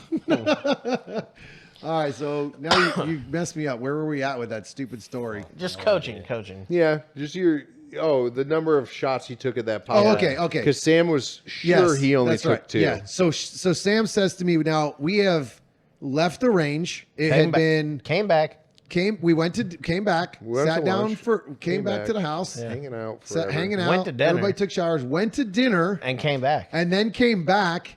And he says to me, I said, so we were talking about the match scores, and I said, John, I said, put this time in for him. I said, because John shot it in 24. 24. He shot in 30. I said, put 23, 25 20. seconds in for Sam. 320. Oh, you know, because that's why. Because I said, put 25 seconds in. Give Sam 1 second longer than you. Because John tends to be faster physically running wise. So I said, all right, man. Because I My got these legs hobbit aren't- legs, Yeah, I man. was going to say, because my legs are 14 short. steps to R1. John's Gandalf over there. So if you ever want to walk with Sam on a don't range, get just the plan on reference, but him it's running probably next funny. to you and keeping pace. 'Cause it's literally 2 steps to your 1. it is very true. So I'm moving Every- faster than you. Every time I turn around and see if Sam's with us, I'm like, shit, he's still dragging his cart behind us. So we go into that. We're having this conversation, and I tell John, change his score. I'm interested to see if you just change the time, don't change his scores on any other stage, would he have beaten you? Because I feel like that was the only stage that really cost Sam overall in the stage. And I didn't see John shoot at all, so I don't know if he shot above his ability or around his ability or anything. I don't know anything about it because I didn't see him. So we're having this conversation, and I watch. I can't turn it off. It's almost impossible. I have to walk the hell away. Yes. So Sam's shooting, and I'm watching him shoot, and right away I'm like, he's transitioning too much. That's the first thing I noticed was his stage plan wasn't what it was. He didn't execute the stage plan. So he's transitioning back and forth. And anybody who doesn't know, just I'll give you this tip. 3/4 seconds per transition. If you are me, though, if you are a grandmaster at my level, the transition from left to right on a stage, from target to target, from 180 degrees is 3/4 of a second. If you are not at that grandmaster level, high-end grandmaster level, it's even longer. So I break down way videos. longer. Yes, way longer. I break down videos for students that are my master members on the Insider Circle, one every month. And I just did a video for one of my members, and I was talking to him about his stage plan. And one of his stage plans, he lost by 5 seconds or 4 seconds, I think it was. I broke the video down. I said, go back and look at your splits and let's see what your transitions were on though afterward. After I broke it down, I said, this right here is where you lost your time. Overall in the match, that one stage was where he lost the match. It was his stage plan. Yeah. He transitioned on a reload and then went back, forth, and forth. And I said, this right here, I think for you at your level, and he's a master, he's a great shooter, 1.5 seconds here. I think you had a 1.2 here. You're going to have right here. This one's going to be about 3/4 of a second. He goes through and I nailed them sons of bitches. And I didn't have a timer or anything. Yeah. I know what that takes. Oh, that's another thing. He's been, for whatever reason, he's been with the timer and coaching for so long that he can nail the lab timer within a 100th of a second I'm every pretty time. close on. I'm pretty much feeling like a human timer sometimes. I'm like, yeah, that was a 226, or like when I did my class, like, but dude, there was a couple of them. He's like, one guy, I think I said 286 or 287, and he goes, "You son of a bitch, 285." I'm like, yeah. When I was watching you film those small lessons, Yeah. it was the same drill off the barrel. Yeah. And you were like, "What do you think that is?" And I wasn't paying 100% attention, yeah. but I was like, "I don't know. That sounded like 215, 220. You're like, there was a 180 or something like that. I think that was the last run when Yeah, I said, it was I the very quit. last run. I did Yeah. exactly what I was supposed to do. I quit. And you were very close to the timer. Yeah. I was off by Yeah. 3/4 of a second. So the thing is when I'm watching you guys shoot, it's really hard to turn that off, right? Yeah. Especially you guys are friends and you're students. So I'm looking at it in both ways. I want you to be successful, but I don't know how I remember all that shit because I can't remember anything else. Like, Yeah. but I just love this so much, I guess. But Sam came over and I was like, bro, you lost a lot of time on your transitions. But the number one thing I think that killed you was you shot 4 shots at the steel, this piece of steel on the right hand side. And he goes, no, I didn't. I only shot 2. And I was like, get your video out because we video everything. We video everything, especially us, like especially me and Sam. So Literally everything. I was like, all right, bro, like go ahead, let's see it. And he pulls it out, and the conversation got real quiet, real quiet, because it went bing, bing, bing, bing. I got it, and I go, and he goes, 4 shots, and I was like, because if it was 1. That's more than acceptable on a 20-yard target. And honestly, at that distance, you were probably at more like 15. At the steel, Because you were much closer at that time at 15, which was not a bad plan if you felt more comfortable with that. I didn't, obviously. Yeah, well, you got to settle. So the thing with that was when you miss, it's like one of those things where I remember that stuff because it's one of those things like it's one of those lessons that I'm going to remember to teach later to him. Right. Like I don't mean lesson, but I'm going to be like, hey, bro, like that's what cost you here. Yeah. Or again, not knowing results, not knowing if you win or lost, or winning or losing, but that right there, man, 4 shots. It was is literally crushing you. the trigger prep. What were the splits on? Do you have that thing Yep, up still? I can pull it up. I'd be interested to know what his splits were on those 4 pieces of steel. They're because probably like 0.28, 0.30. so you think about that, you're shooting 1 full second on 1 small piece of More steel than at that. 15 yards. Yeah, well, no, but it's going to equal that because if you're shooting 0.25, Which piece 4 of steel shots, is that? The far, last? top right. Yeah, very not the last one, the one before the last. So 5 shots before. Yeah, 5 shots before. Plus 9 shots before. Yeah, it'd be 9 shots before because you had 2, 3, 4, 5. Yeah, you had 5 No, shots. no, I missed this. No. I believe. So you shot 1 target. Yeah, you'll have a targets, huge 3 transition targets. and then 4 quick ones in the row. So Should be a huge transition in there. what do you want them to be? I don't think He needs them to be 1 for 1, but it Yeah. obviously wasn't there. So I think this I is. need them to be 3 less shots. Yeah. Did, Yes, sir. Did you take your last 2 shots real quick? Was it like ping, ping, ping, ping? Yes. I think Okay. so. So the first one was no. It's all of the steel. It's all in steel, Pay yeah. attention. Where are you? Yeah, All wake right. So up. 4/10, 6/10, 2/10.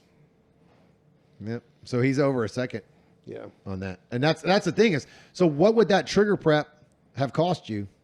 Way less. Yeah. Right? I mean, okay, so let's just say it took you, hell, even if it took you 3/4 of a second to shoot it, it's still faster than 4 Yeah, shots, right? absolutely. And hammering away at it. Yep. So it's just one of those things where I don't know, it's kind of weird because I just see it and feel it and like, I don't know. It's weird. I can remember all that shit. And I can remember everybody's. Like, I can probably walk through 90% of the people on our squad that I don't even know. Yeah. Like I watch all, I don't know why. I guess like you, it. I guess you do have some superpowers. Yeah. But- I really enjoy watching other people get good. Like I was talking to a guy today and he was asking me how many members I had and I was talking to him. He's like, that's awesome. I was like, yeah, man, it's really amazing to walk around and actually have my name, my academy on a shirt and a hat. And I'm walking around and some of these guys I'd never met. Mm-hmm.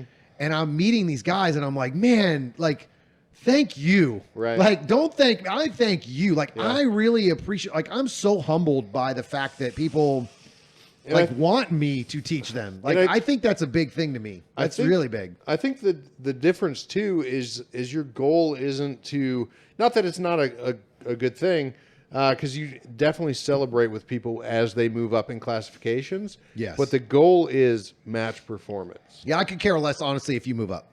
Like, I want you to move up because that should be something that move up in results. that Yes, happens. move up That's in right. long-term classification. Yeah. That's a long-term goal, though, I could right? care less if you're a C-class shooter as long as you're beating grandmasters. Like, obviously, I don't want you to sandbag, but your progress, you should progress. Your classification should progress as you win matches. I agree. Right? Not being a paper GM or a Right. paper C or a paper B. and we talked about this earlier, actually. I think this is an important thing. Most people that win C class are B class shooters. Yeah, Absolutely. Most people that win B class are C class shooters. And I'm not talking about sandbagging. I'm saying that most people's abilities at major matches, especially nationals, are better than the classification that they are. yeah. I agree. Yeah. 100%. From this Yeah. day forward, though, I would much rather get a match bump than a classification bump. And I think yeah. that's important. And that's something that we Absolutely. talked about because Nationals is in 3 weeks. Yeah. For some dumb reason, I signed up for a level 2 that possibly could Yeah. give me a match bump. So at first, I honestly was thinking, if by stage 6 or 7 I feel like I'm having a good match, do I just bomb the last few stages so I don't get a match bump right before Nationals? No. And I didn't want to do that. it would know have cost why? you a match. But you know why, though? Right. It would have cost 'cause me a I was match. shooting. Which He couldn't lose to me, and that's what it was. You PCC GMs need to pick your shit up already. Let's go. okay. Anyway. This guy he- wins he's- one freaking B class Well, match. he wanted a match saying bump. that There was 'cause he not didn't enough get a match GMs. bump. Because you wanted the the bump. GMs failed me. He so actually thanks for took- that. But this Second is place my, A class, too. My thought process was if I shoot well enough in a level 2 match that has 120 carry optic shooters at it to get a match bump, then let's go. You know, maybe it's going to cost me a Nationals because I'm not going to win B. If I get a match bump, I'm Don't say that. How If do you know? if you shoot as consistent as you did today at Nationals, you're gonna Dude, win. so here's the thing Maybe. about nationals. It's 3 There's days. 21 states. So True. actually, I was talking. I don't know if you were there at lunch when I said that, but today at lunch after yeah, the when you match, said if there was another day. I wish we had 3-day match right now because Yeah. I shot really consistently, just shitty, Right. like not at where I want to be. But if you gave me 2 more days, let's freaking go. All right. Because then So it would there's a start to chance dial I it could win in. B class. On You day- absolutely but- have a chance. But on day 2, he would lose all of his mags again. No, because I'm shooting carry optics. Because you know why? Because carry optics has 23 round magazines, not 17 or 15. or whatever dumb So thing. just Jake so everybody Martin, knows, 7:30 start. Matt 24 Kobe, stages, one Matt day. Kobe should never be president of USPSA. I'm going to bump him off right now. We're just going to DQ him from fact, that you wanna because just- he wants to lower the magazine capacity for all the divisions, except for open and PC. Actually, you want to do it for PCC too. PCC 170 So- or 33 rounds. Yeah, so you already lost your bid. So I don't don't even care. sign up for that Suck it paperwork, bro. up. You're Nope. out. So he kind of Nobody. self-nominated himself as the president of our local club. So let's just fire him from that right now. That is the true. board will vote. 2/3 of a vote That's wins. true. He's gone. we have no bylaws. We'll boot him. Oh, we're gonna make bylaws. We'll boot Don't him. say that online. He said, "I'm in charge of the bylaws that we don't have." I am the law. I am the law. I am the law. Breaking the law. But I don't know. Back to what I was saying again. If I get a match bump here, and I just so happen to go to nationals as a B instead of a C, I'm okay with it because I earned that new classification through my performance at a match. I mean, sure, it would have been nice to have a much better opportunity to win than I feel like I would have in B class. Sure, I have an opportunity to win in B class, but I feel like I had a better shot in C class. But I'm okay with it. I didn't want to come here and intentionally lose a match just so I don't have to move up. I think the worst part about for you right now, especially and Sam as well, at this point, you're not getting any better for nationals. Correct. At this point, you are what you are as a shooter, and that's it. You're done. You can't get any better until nationals is over because really we only have 2 weeks. Yeah. Right? I mean, the third week we're traveling. We're done. We're not going to be going anywhere. So I would say that's the biggest hurdle for most people to understand is that eventually you get to the point before you get to a major match that you're done. Right. You need to stop trying to get better, and now you're on maintenance mode.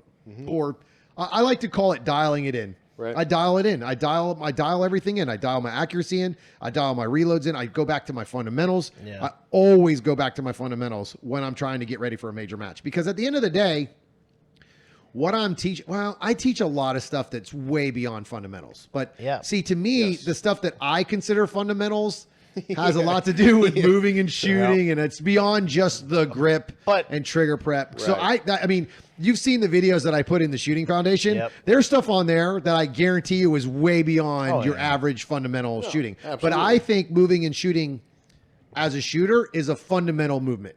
It's fundamentals. It's not just hey guys, just come move and shoot some shit. Because there's a lot of techniques to move and shooting that no one, they just say move and shoot. But you can't just move and shoot. That's why your gun's going like up and down and going all over the place. If we were keep your upper torso disconnected from your legs. Just go to the range on the weekend just to have fun. Yeah. Fundamentals would be Grip, trigger. Yeah, line the sights up, squeeze the trigger, let the trigger equal height, equal which light. I teach all those things. No, absolutely. I have videos on all of that stuff, including I even break down how to do a reload. Like, I don't break down how to do a reload like to teach you how to reload. I teach you how to reload consistently and fast. Right. Because the thing to me is the fundamental stuff to me is consistency. So again, anybody who hasn't been in the insider circle who's not part of that, everything builds on top of everything else. So if I teach you how to draw your gun, when you reload, you're going to have the same movement as when you drew, except for now. So when you drive your gun out on the draw, when you reload, you're going to drive your gun out in the same exact position. How does that work? Because it's consistent. I never have to come up with a new movement. Yeah. It's one less thing for my brain to have to figure out. It's the same thing with when you grab your mags. So think about it in this way. If I told you today I want your mag in the front, like close to your belly button, and you're going to reload from there, and then tomorrow I tell you to put it on your hip, you're going to suck. Yeah. Every time you change it. Because you got to have consistency. Yeah. Our sport is consistency over and over and over again. So he was talking about match bumps and just like, I know what my match percentage was. I think this C-class carry optics was the hardest fought battle of the entire match. Yeah, I think because between first and third was 1.28%. How many people did you have? A lot, over 20, I believe. I think the top 7 of us were all legitimately within, beating each other just based on. So we had 26 and. You had 26 carry optic shooters in C class. Yep, and then from number 6 to number 1 was 780 to 825 match points. Which is not really that much. That's not a lot. Especially, again, at... What was the spread? 780 to 825. So from what position? 6 to 1. 6 to 1? The top 6 shooters. So what were the top 3 spread? Which was you, Joey Empomano, which is, by the way, one of my first... He was actually at my very first... Let me unedit Sam real quick. He was at my very first PCC class. Joey was. Yeah, Joey Empomano. I love that guy. He's awesome. Yeah, he was at my very first PCC class that I ever did. You know what's funny? When I started my training class, my very first class, I only charged $150 because I had no confidence in my abilities as a coach because I had never done it before. Got to get them lab rats in somewhere. So you know what's hilarious? I asked those guys, I said, so, man, what do you guys think of the class? They were like, well, we figured if we paid $150, what the hell? That's the cheapest class you'll ever get. Right. And they were like, this class was awesome, bro. Like, this is the best $150 we ever spent. I'm like, that's awesome. Except for I was like, shit, I busted my ass for $150. Right. Yeah. So Sam came in at 65.2. Joey was 65.8, and I was 66.5. So, I mean, so between 8 to 10 points. Very close. Between first and second, it was 12 points. 12 points. First and third. 12 points. And that's, going back to looking at Sam's scores, if he would have not shot a mic, if he would have. So the worst thing, he had the mic no shoot on one. His only penalties for the whole match was a mic no shoot on one single target. And it was that really hard. It was the really hard. shoot. Yeah, no shoot. And then as soon as I got off stage, I knew why I did it. But again, that one bullet. So I've talked about this before. One single bullet can change your entire match. And you lost focus for literally 0.25 seconds. And that's, it's at every level. It just gets smaller, right? Like your mistakes are not as huge as our mistakes. But they add up. So I was talking about this before, like on how I lost this match. So actually, I think Sam came up to me. He's like, dude, but you're doing great, man. You're only 0.10. I said, Sam, The first 3 stages that I lost were 0.10. And then I think I gained, I don't even know if I think I beat him on 1 or 2 stages at the most today. I just could not get ahead. Yeah. Every freaking stage today was a 0.10 loss, 0.10 loss, 0.10 loss, 0.10 loss. And Sam's like, yeah, but dude, you're only 0.10 behind. I go, if he beats me on every stage with 0.10, Well, it also- doesn't matter. No, He's I- still yeah, I beating me. understand. I know that, but I'm just trying to encourage you, man. that was yeah! 0.10 Sounds as like a a G Kobe thing to do. is a whole lot more Yes. of a gap to come Quit. than Yes. 0.10 as a C class. Right. Because the swing between our mistakes and our good stages are huge. So, like, I think I lost by, and again, here comes Tom trying to do math. What did I lose by?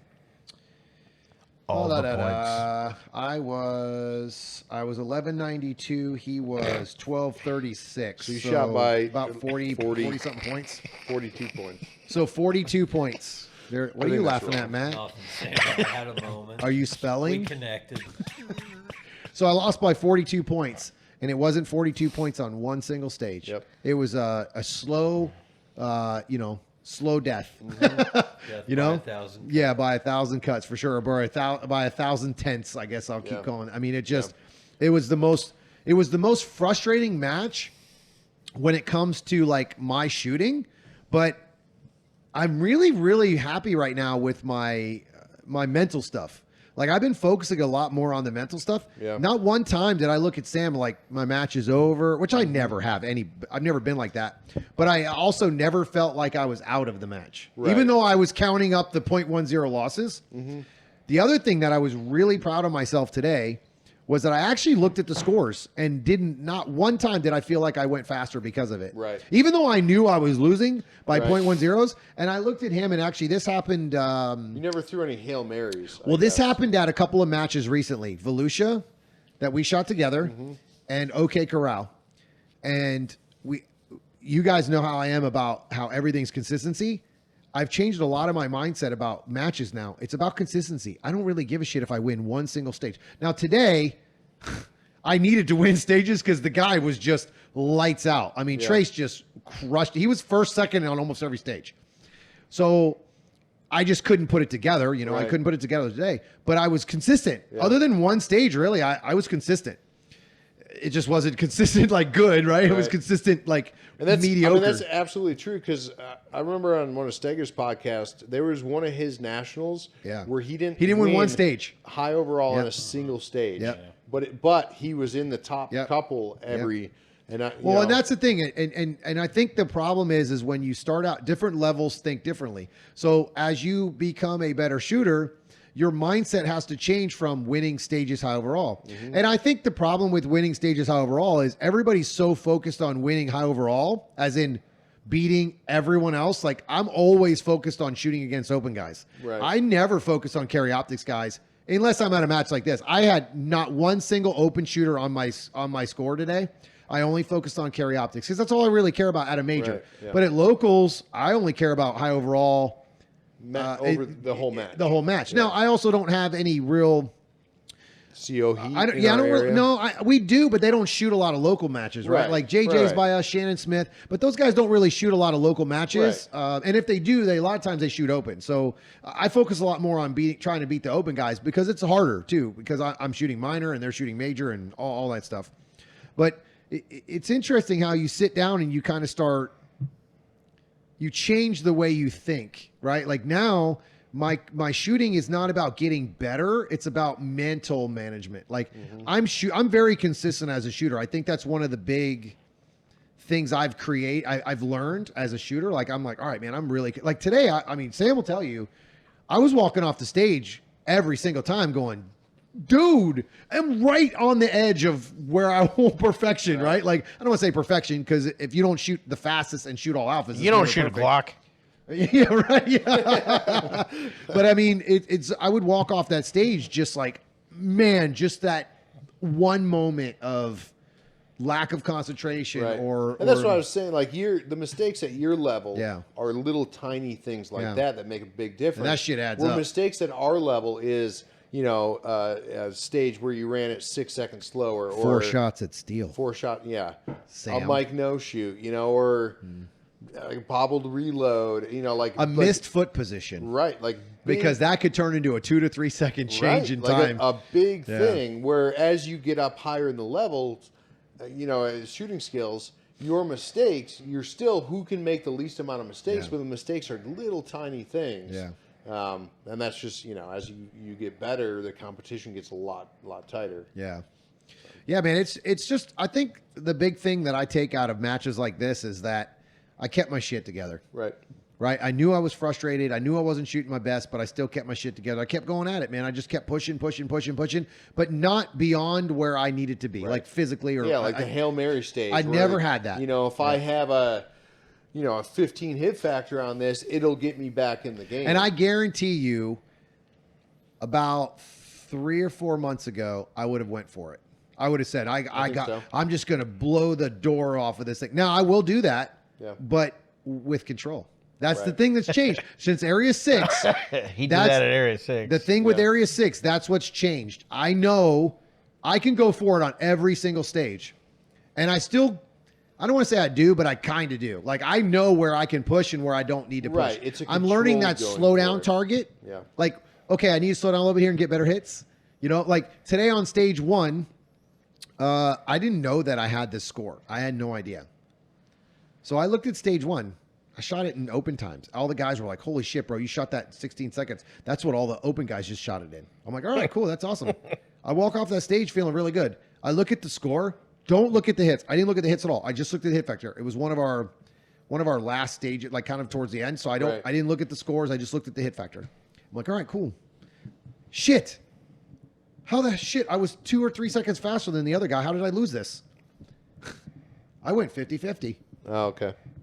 And I don't know how because, I do know how. I sucked, but I was calling great hits. I was calling good shots. Well, when I got up to the front, where that stage 1 with the steel and everything, I got up to the front and I was like, what's that Charlie almost off the paper there, like up high? And I was like, what the hell was I seeing?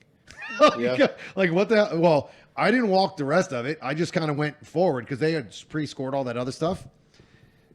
And I was like, what the hell just happened? Or on that one, I was like, dude, I called a dead center egg. Dude, the worst part is I shoot high on that, but I punched the effing steel that's way harder on the move at 50 miles an hour. Bang! And I can't hit a piece of paper. So I was just inconsistent today on that kind of aspect. But I walked back and I'm thinking, okay, I shot. All the ROs are like, dude, that was really fast. I'm like, man, I appreciate that. Like, awesome. I don't know. I didn't watch. I don't ever look at the scores before I shoot. I don't want to have any preconceived notions of what I need to get. I said, hey, Tom, that was awesome. He's like, my hit sucked. Yeah, that's all I thought of was because all I'm hearing is Charlie, Charlie, Charlie, Charlie, Charlie, Charlie. Now that stage specifically, I heard a lot of Charlies, because what he was calling. Right. But the stage before that, they're calling Charlies, and I looked at him. I go, Jesus, dude, that's 50-50. Dude. And I walk up, and he goes, I look at the score, and I only had 5 Charlies. And I was like, oh, that was a 20 and 5? Okay, I'm not that pissed now, but I was like, all I heard was Charlie, because that's all I went to was anytime I hear Charlie, it's a negative. Right. And then I walked up to him, and I was like, you were 14 seconds faster than me. He's like, what? Let me go look at this. Well, that's also because you did not do what you were supposed to do. Were you walking, Sam? So typically, Pretty much. Were you walking? In the front half. Might as well have. Yeah. What do you think I think the average time that I beat you guys is 5 seconds, right? Yeah. So probably. do you That was ever one stage, 4 seconds. One stage. So not that. I'm not saying that in You're negative. saying not here, but just in general. In general. Oh, yeah. So what do you look? Do you have a specific thing that you guys look for? Because Matt actually brought this up the other day. Do you guys look for something specific to try to are you trying to cut my time? Are you trying to get better hits? What do you guys like when we shoot together? Is it something specifically that you guys look for? Yeah. Like that you're trying to to compare yourselves? I look for when you're disabled so I can take advantage of you. That is true. Matt got 8% away from me the other day and was talking shit like he won the championship. 8% overall. So Matt just learned how to pick up a PCC because he can't shoot pistols. So he went to the puss route and went right to the PCC. No. He started out with a PCC. Sold the PCC. Got bored. Bought a SIG. Sold the SIG. Bought an open gun. Blew up the open gun. Blew No, up 2 open. oh. Sold the open gun. You missed- bought 2 Canics, dremeled the shit out of them, Bought pretended 4 that the more. Canics don't work. Thanks, so then he suckers. bought a PCC and is actually doing well. That bitch run. So let's talk about that real quick before we move on. You missed the 14 production guns he had. Well, let's not talk about his production. You, guns, you don't want to talk about what we look at? What's that? To Yeah, try I and want to catch go it? back to that. Okay. But for you, Matt, since you picked up the PCC, have you gained any? I don't want to say confidence, or because I know you just you made having No, any it kind of caters to positive. my laziness. Yeah, why? Yeah, it does, because I don't practice, don't do anything. So don't you feel like if you practice with the PCC, you could actually be good? Yeah, but I don't want to do that. So you don't want to be good. No. he doesn't want to change his trash out of his name. Yes. This is true. This is a guy who. What's your Instagram again? B_class_trash. Okay, John. Let's go to the real talk. I am too fucked up for this. Just edit out everything. How much of that have you drank? A lot. at least half, At because least he brought Yeah, it. He I brought forget it how- full. Wow, you didn't drink it all was today. probably up here. Jesus, I hope your wife watches this. Anyways, so depends, right? You're gonna need depends if he keeps drinking that. We're gonna get the helicopter. Do I need to get the Pornhub music going? He's again? already double plugged, Yeah, so it's right? all good. Bring out the All right, go. 16 incher. So I think it depends on what I'm trying to work on, because your speed doesn't come from one thing. It comes from a combination of a lot of things. 100%. So sometimes I'll look at, because especially at the locals, the practices, I'll typically run the same stage plan as you, and part of that is because it's probably the right stage plan. Probably. Well, so because local matches, Yeah. they don't take the effort and time to set up a stage to ensure it can be run 100 different ways, like they did at today's match. So if it's, I'll compare our hit, from the shot timer, our time. So whether it's, did he move faster from this area to this area? So that might be your movement out or your movement in, but it also might be how fast. Because I feel like in a foot race, I could beat you or at least be the same speed as you. But if you're beating me in that, right? Or are you shooting, like physically shooting faster?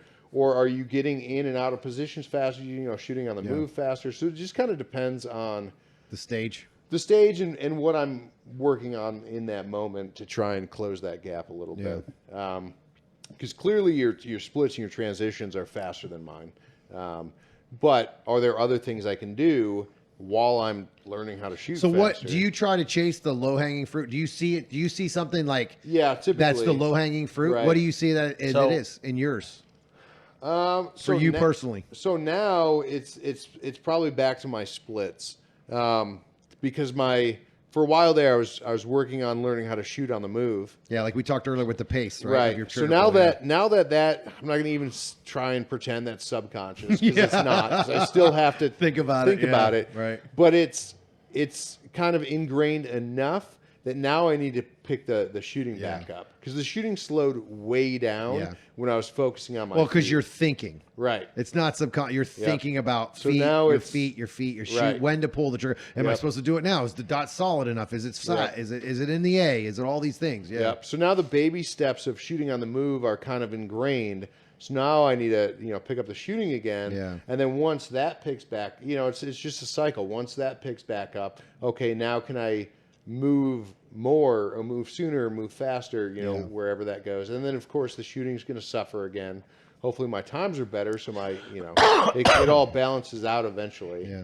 Sam, do you have something that you specifically are looking at right now? Yes, I do. And I've been trying to work on it for the last 3 weeks because I've identified it. But I really picked up on it today, especially during stage planning, where we would, while moving and shooting, try to get our feet right in the dead space. You're sprinting and then shooting in the same spot where we would fire the first shot. So you're like, you'd move up to a shot, and then we'll call it the W stage, right? Where you had to come back and shoot the one target, and then push off and push yourself towards the center for that port. There was a gap of 15 feet where in my stage plan, I shot that target, pushed off, and started walking to get my sights on the target. And I saw him in front of me push off that target and sprint that 15 feet, stutter step back into the target. Yeah, that's where I feel that he is gaining so much time. It's a really weird thing because as soon as you start thinking about footwork and movement, you forget that you don't have to worry about your footwork when you're moving between positions, right? Yeah. You just run. You just run, but it's weird because you're like, okay, I need to get my timing right. Shoot get your between timing. steps, and I need to heel to toe. And then, all right, I'm done with that. So now I need to move over here, but I'm still heel to toeing 10 feet over here really slowly. I think the hardest part about this sport is, well, there's a lot of things, but I think personally the hardest part of this sport. So I think the hardest part of this sport personally to me is, well, I shouldn't say me, but for when I started in learning how to move and shoot was when or keeping the pace of my speed. Like in other words, and I don't mean this has nothing to, so to me, the low hanging fruit for everybody that I coach is always movement. Movement is key in this sport. It always will be. I teach everybody to shoot slower and it's faster. Right. Like shoot slower, but move. Yeah. Move. You don't have to move fast to be faster. I have video, the first step. I can't make any better of a video to explain how important it is. That slower eventually becomes too slow. Yes, and then you go faster. Up, you go faster. You go faster. Right. You have a video. I don't know if you have it anymore, but you have or had a video on control burn. Yes, I still have that. So yeah, and that's what I was thinking about too. I think the hard thing, but putting it into practice, right, fucking hard. is for me the hard thing is being able to change speeds. Yeah, and whether it's like between that, right? whether it's between a long, far target, close target, or it's shooting and moving to sprinting, whatever the change in speed is, it's hard to go slow, controlled fast, slow, controlled fast, and whatever context that's in. I think that's 100% effort, though. Right? Like you and have a lot to of it remember to keep that effort up at all times. Like, yes. I gotta go. I gotta go. I gotta go. I gotta go. I gotta go. If I don't go, this is where you lose the time. And I think that's the part where, like, I'll bring him up real quick. Dwayne Spires, he's into karate, right? He was a big karate guy, always karate. And one of the problems that he had, and he still goes through, is that he feels like if it doesn't feel fast, then it's not fast. Right. And that's the worst, because if it feels fast, you're screwing yourself up with scores and hits. Go ahead, Matt. Congrats to Dwayne on making M today. Yes, Dwayne Spires made master. One of my students made master today. Finally. He would actually have made GM by now if he would practice and not work so damn much. But within less than a year of Open. So to me, that's pretty awesome because Open shot the hell up. Yeah. So the fact that he made master in Open is very impressive for a guy who really doesn't get the chance to practice because he works a lot. Yeah. So, but successful businessman, man, you can't somebody's take got that to from drive him. those Ferraris. That's it, baby. That's it. Lamborghini, get it right. Lambo, Oh, dude. sorry to Lambo. insult you, He Dwayne. doesn't even have it anymore. Yeah, he does. He I got thought a he brand sold new it. one. He sold his one to buy a Brand new, baby, 2021 convertible. I asked him about that car. He said, he's like, yeah, man, it's awesome. He goes, but the seats are like racing seats. He goes, you don't go very far. Right, And it's yeah. not because I was like, he rented a Corvette to go to Georgia for an event he had. He was like, yeah, man, you don't drive the Lamborghini. I was like, so why don't you drive it? He goes, well, I would if it had a better seat. He's like, but I got racing seats. He goes, in about 20 minutes, you want out of that damn thing. Right. Like, you just want to that's go like fast riding a Ducati versus Right. a big bagger Harley or something. So yeah, congratulations, Dwayne. That's pretty awesome, man. I saw that today. We were at the match, and it was very good service for cell phones out there. Not. Good job, Dwayne. Yeah, man, it was pretty awesome. So, but yeah, man, that's the thing is you just end up spending all your time.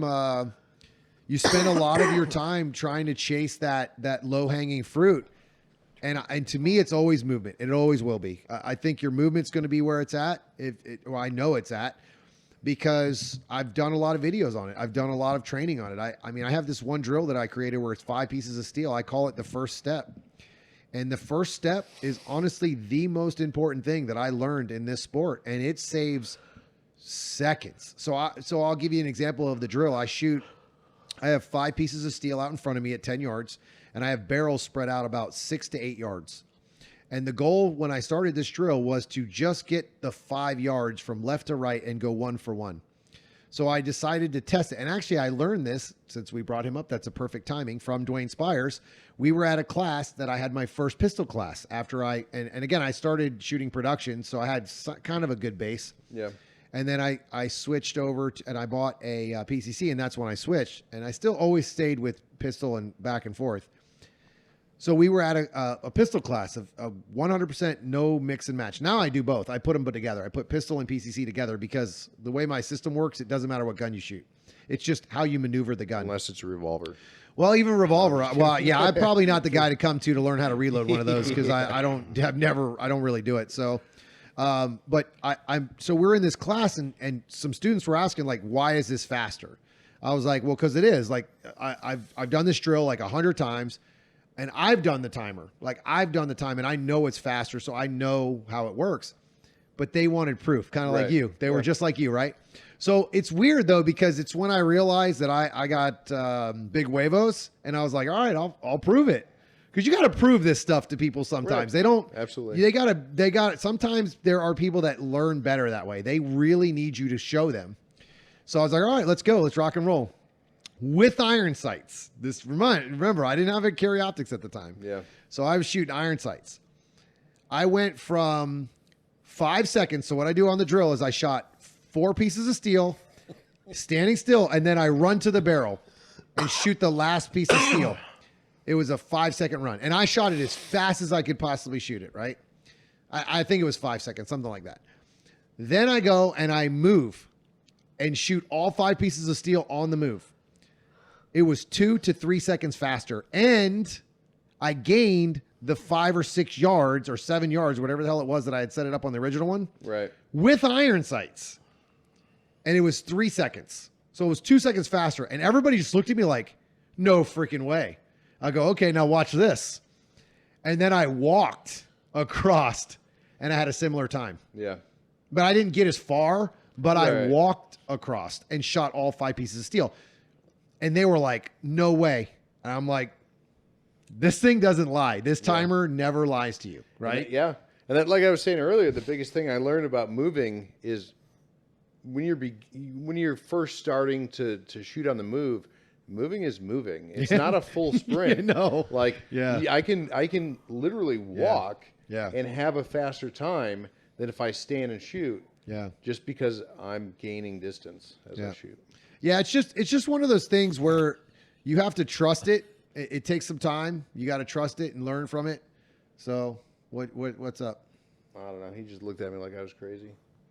You don't believe in moving and shooting? No, Matt? I didn't say that. No, he doesn't. He doesn't. You know what it is? Bitches, please. Matt actually believes everything that I say. He just doesn't want to practice anything. And you know what? And I will say this. And this might make people not want to sign up, but that's okay because I want people to succeed. I'd rather not have your money. I want you to succeed. You have to practice. The shit that I give you is literally like John said it perfectly. I've never thought of it like this. It's literally the easy button. It's the cheat code. It is 100% the cheat code on Grand Theft Auto right now.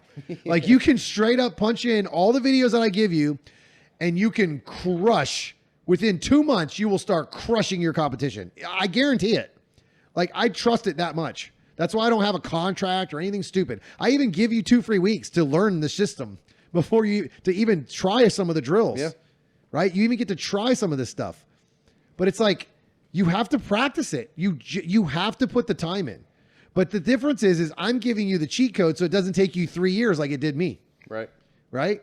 But again, if you don't practice and you're a lazy son of a bitch like Matt, you're going to get what you put in. And you just end up beating 3 M's and 5 A's. Whoa, that's good. Yeah. because I'm sure they had the greatest match of their lives. I'm sure. I heard I'm one of sure them they're had, at like, home right 3 now, just ecstatic with how they shot. Today. I heard 3 of had 3. So did you case shoot a perfect match separations. today, Matt?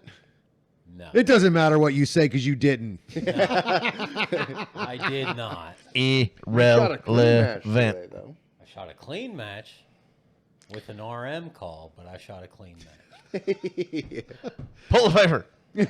So Matt shot a double and was so proud of this double that wasn't a double that he totally lied to the RO and told him he got a double. He gooched the RO. He totally cheated. Fucking RM, baby.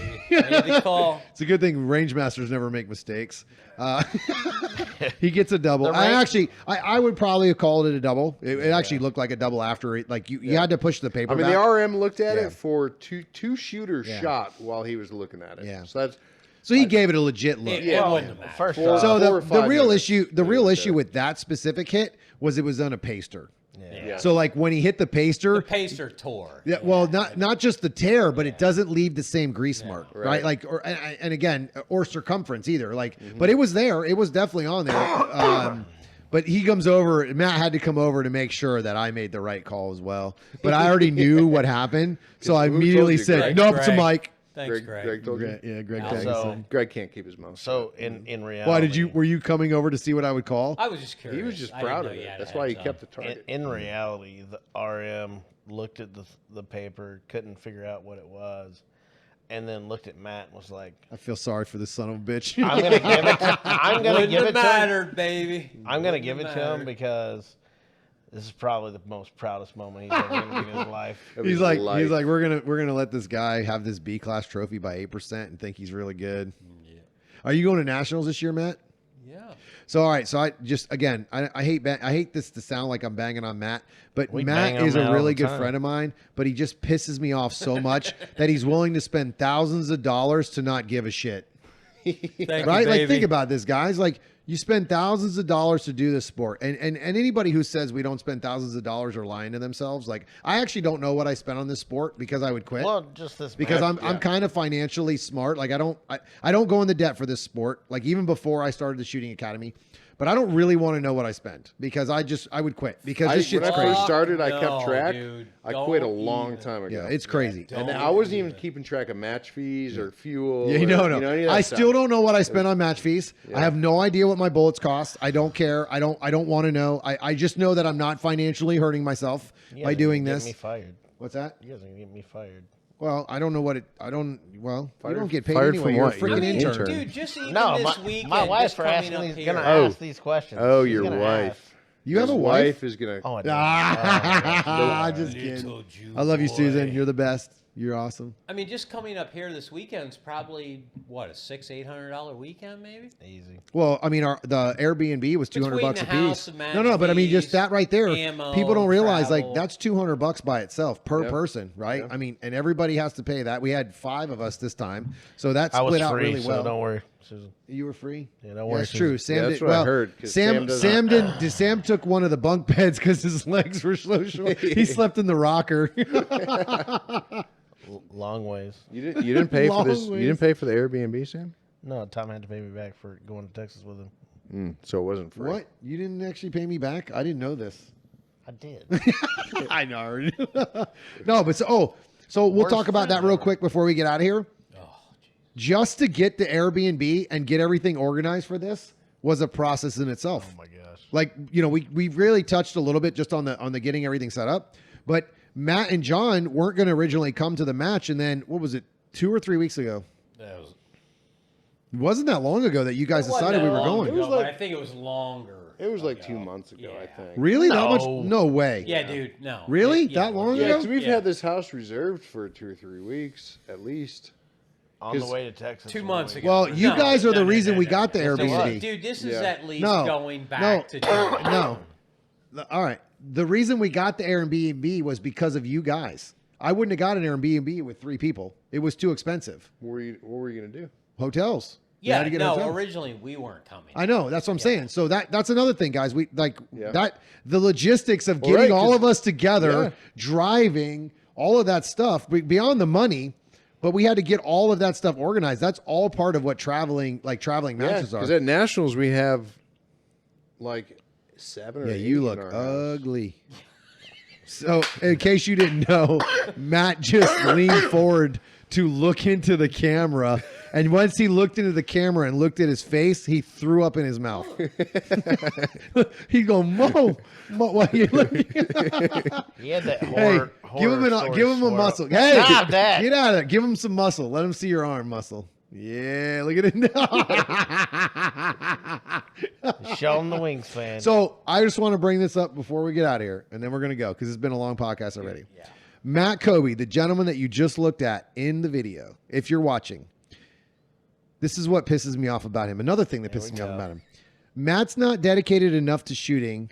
He doesn't care about shooting, spends thousands of dollars, and then tells me, dude, I'll never be as good as that. I can't do this. I can't do that. He Have you lost tried? 100 pounds this year. He's gained 40 of it back this trip, though. Yeah, I will say you have been terrible about your diet, or even about I can't- drinking a bottle of liquor while we're on this podcast. I can't have that lemon pound cake. Yeah, I can't have that lemon pound cake. Give me a slice of that. I'm going to leave half of my Cheesecake. slice in the sink. Pizza. But again, big props to you, bro. Seriously, 100 pounds. You lost a whole human being. You lost one of Sam's little legs. That was phenomenal. You know what I don't have on my legs? Hairy feet. Flappy skin. Don't be short with me. Stand up when you talk to me. I'm gonna see if I can post Sam's video where he stood on his tippy toes to shoot today. I did not stand on my tippy toes. Just like he didn't shoot 4 shots at that steel. We're going to the tape. We're going to the tape. Did you stand on your tippy toes? Let me get to it God, first. let's end this shit show. It was pretty close. Let's see what we got. You're pretty close. Here we go. So ready? this is a good point. Oh my God. Where have you been all I night? guess you guys will have to insanely watch for the Yeah, I'm results sure it was. because we're gonna you want peace the out. outro music. What's that? Yeah. Let's get our let's get the outro going. Thanks for joining us, the Tom Castro Shooting Academy Next Level Podcast. And I have a brand new website with a forum now. Everything's more organized for the Insider Circle. Go to tcsacoaching.com. B_trash. Oh, fuck. I fucked that up. Fuck. You drunk motherfucker. Go.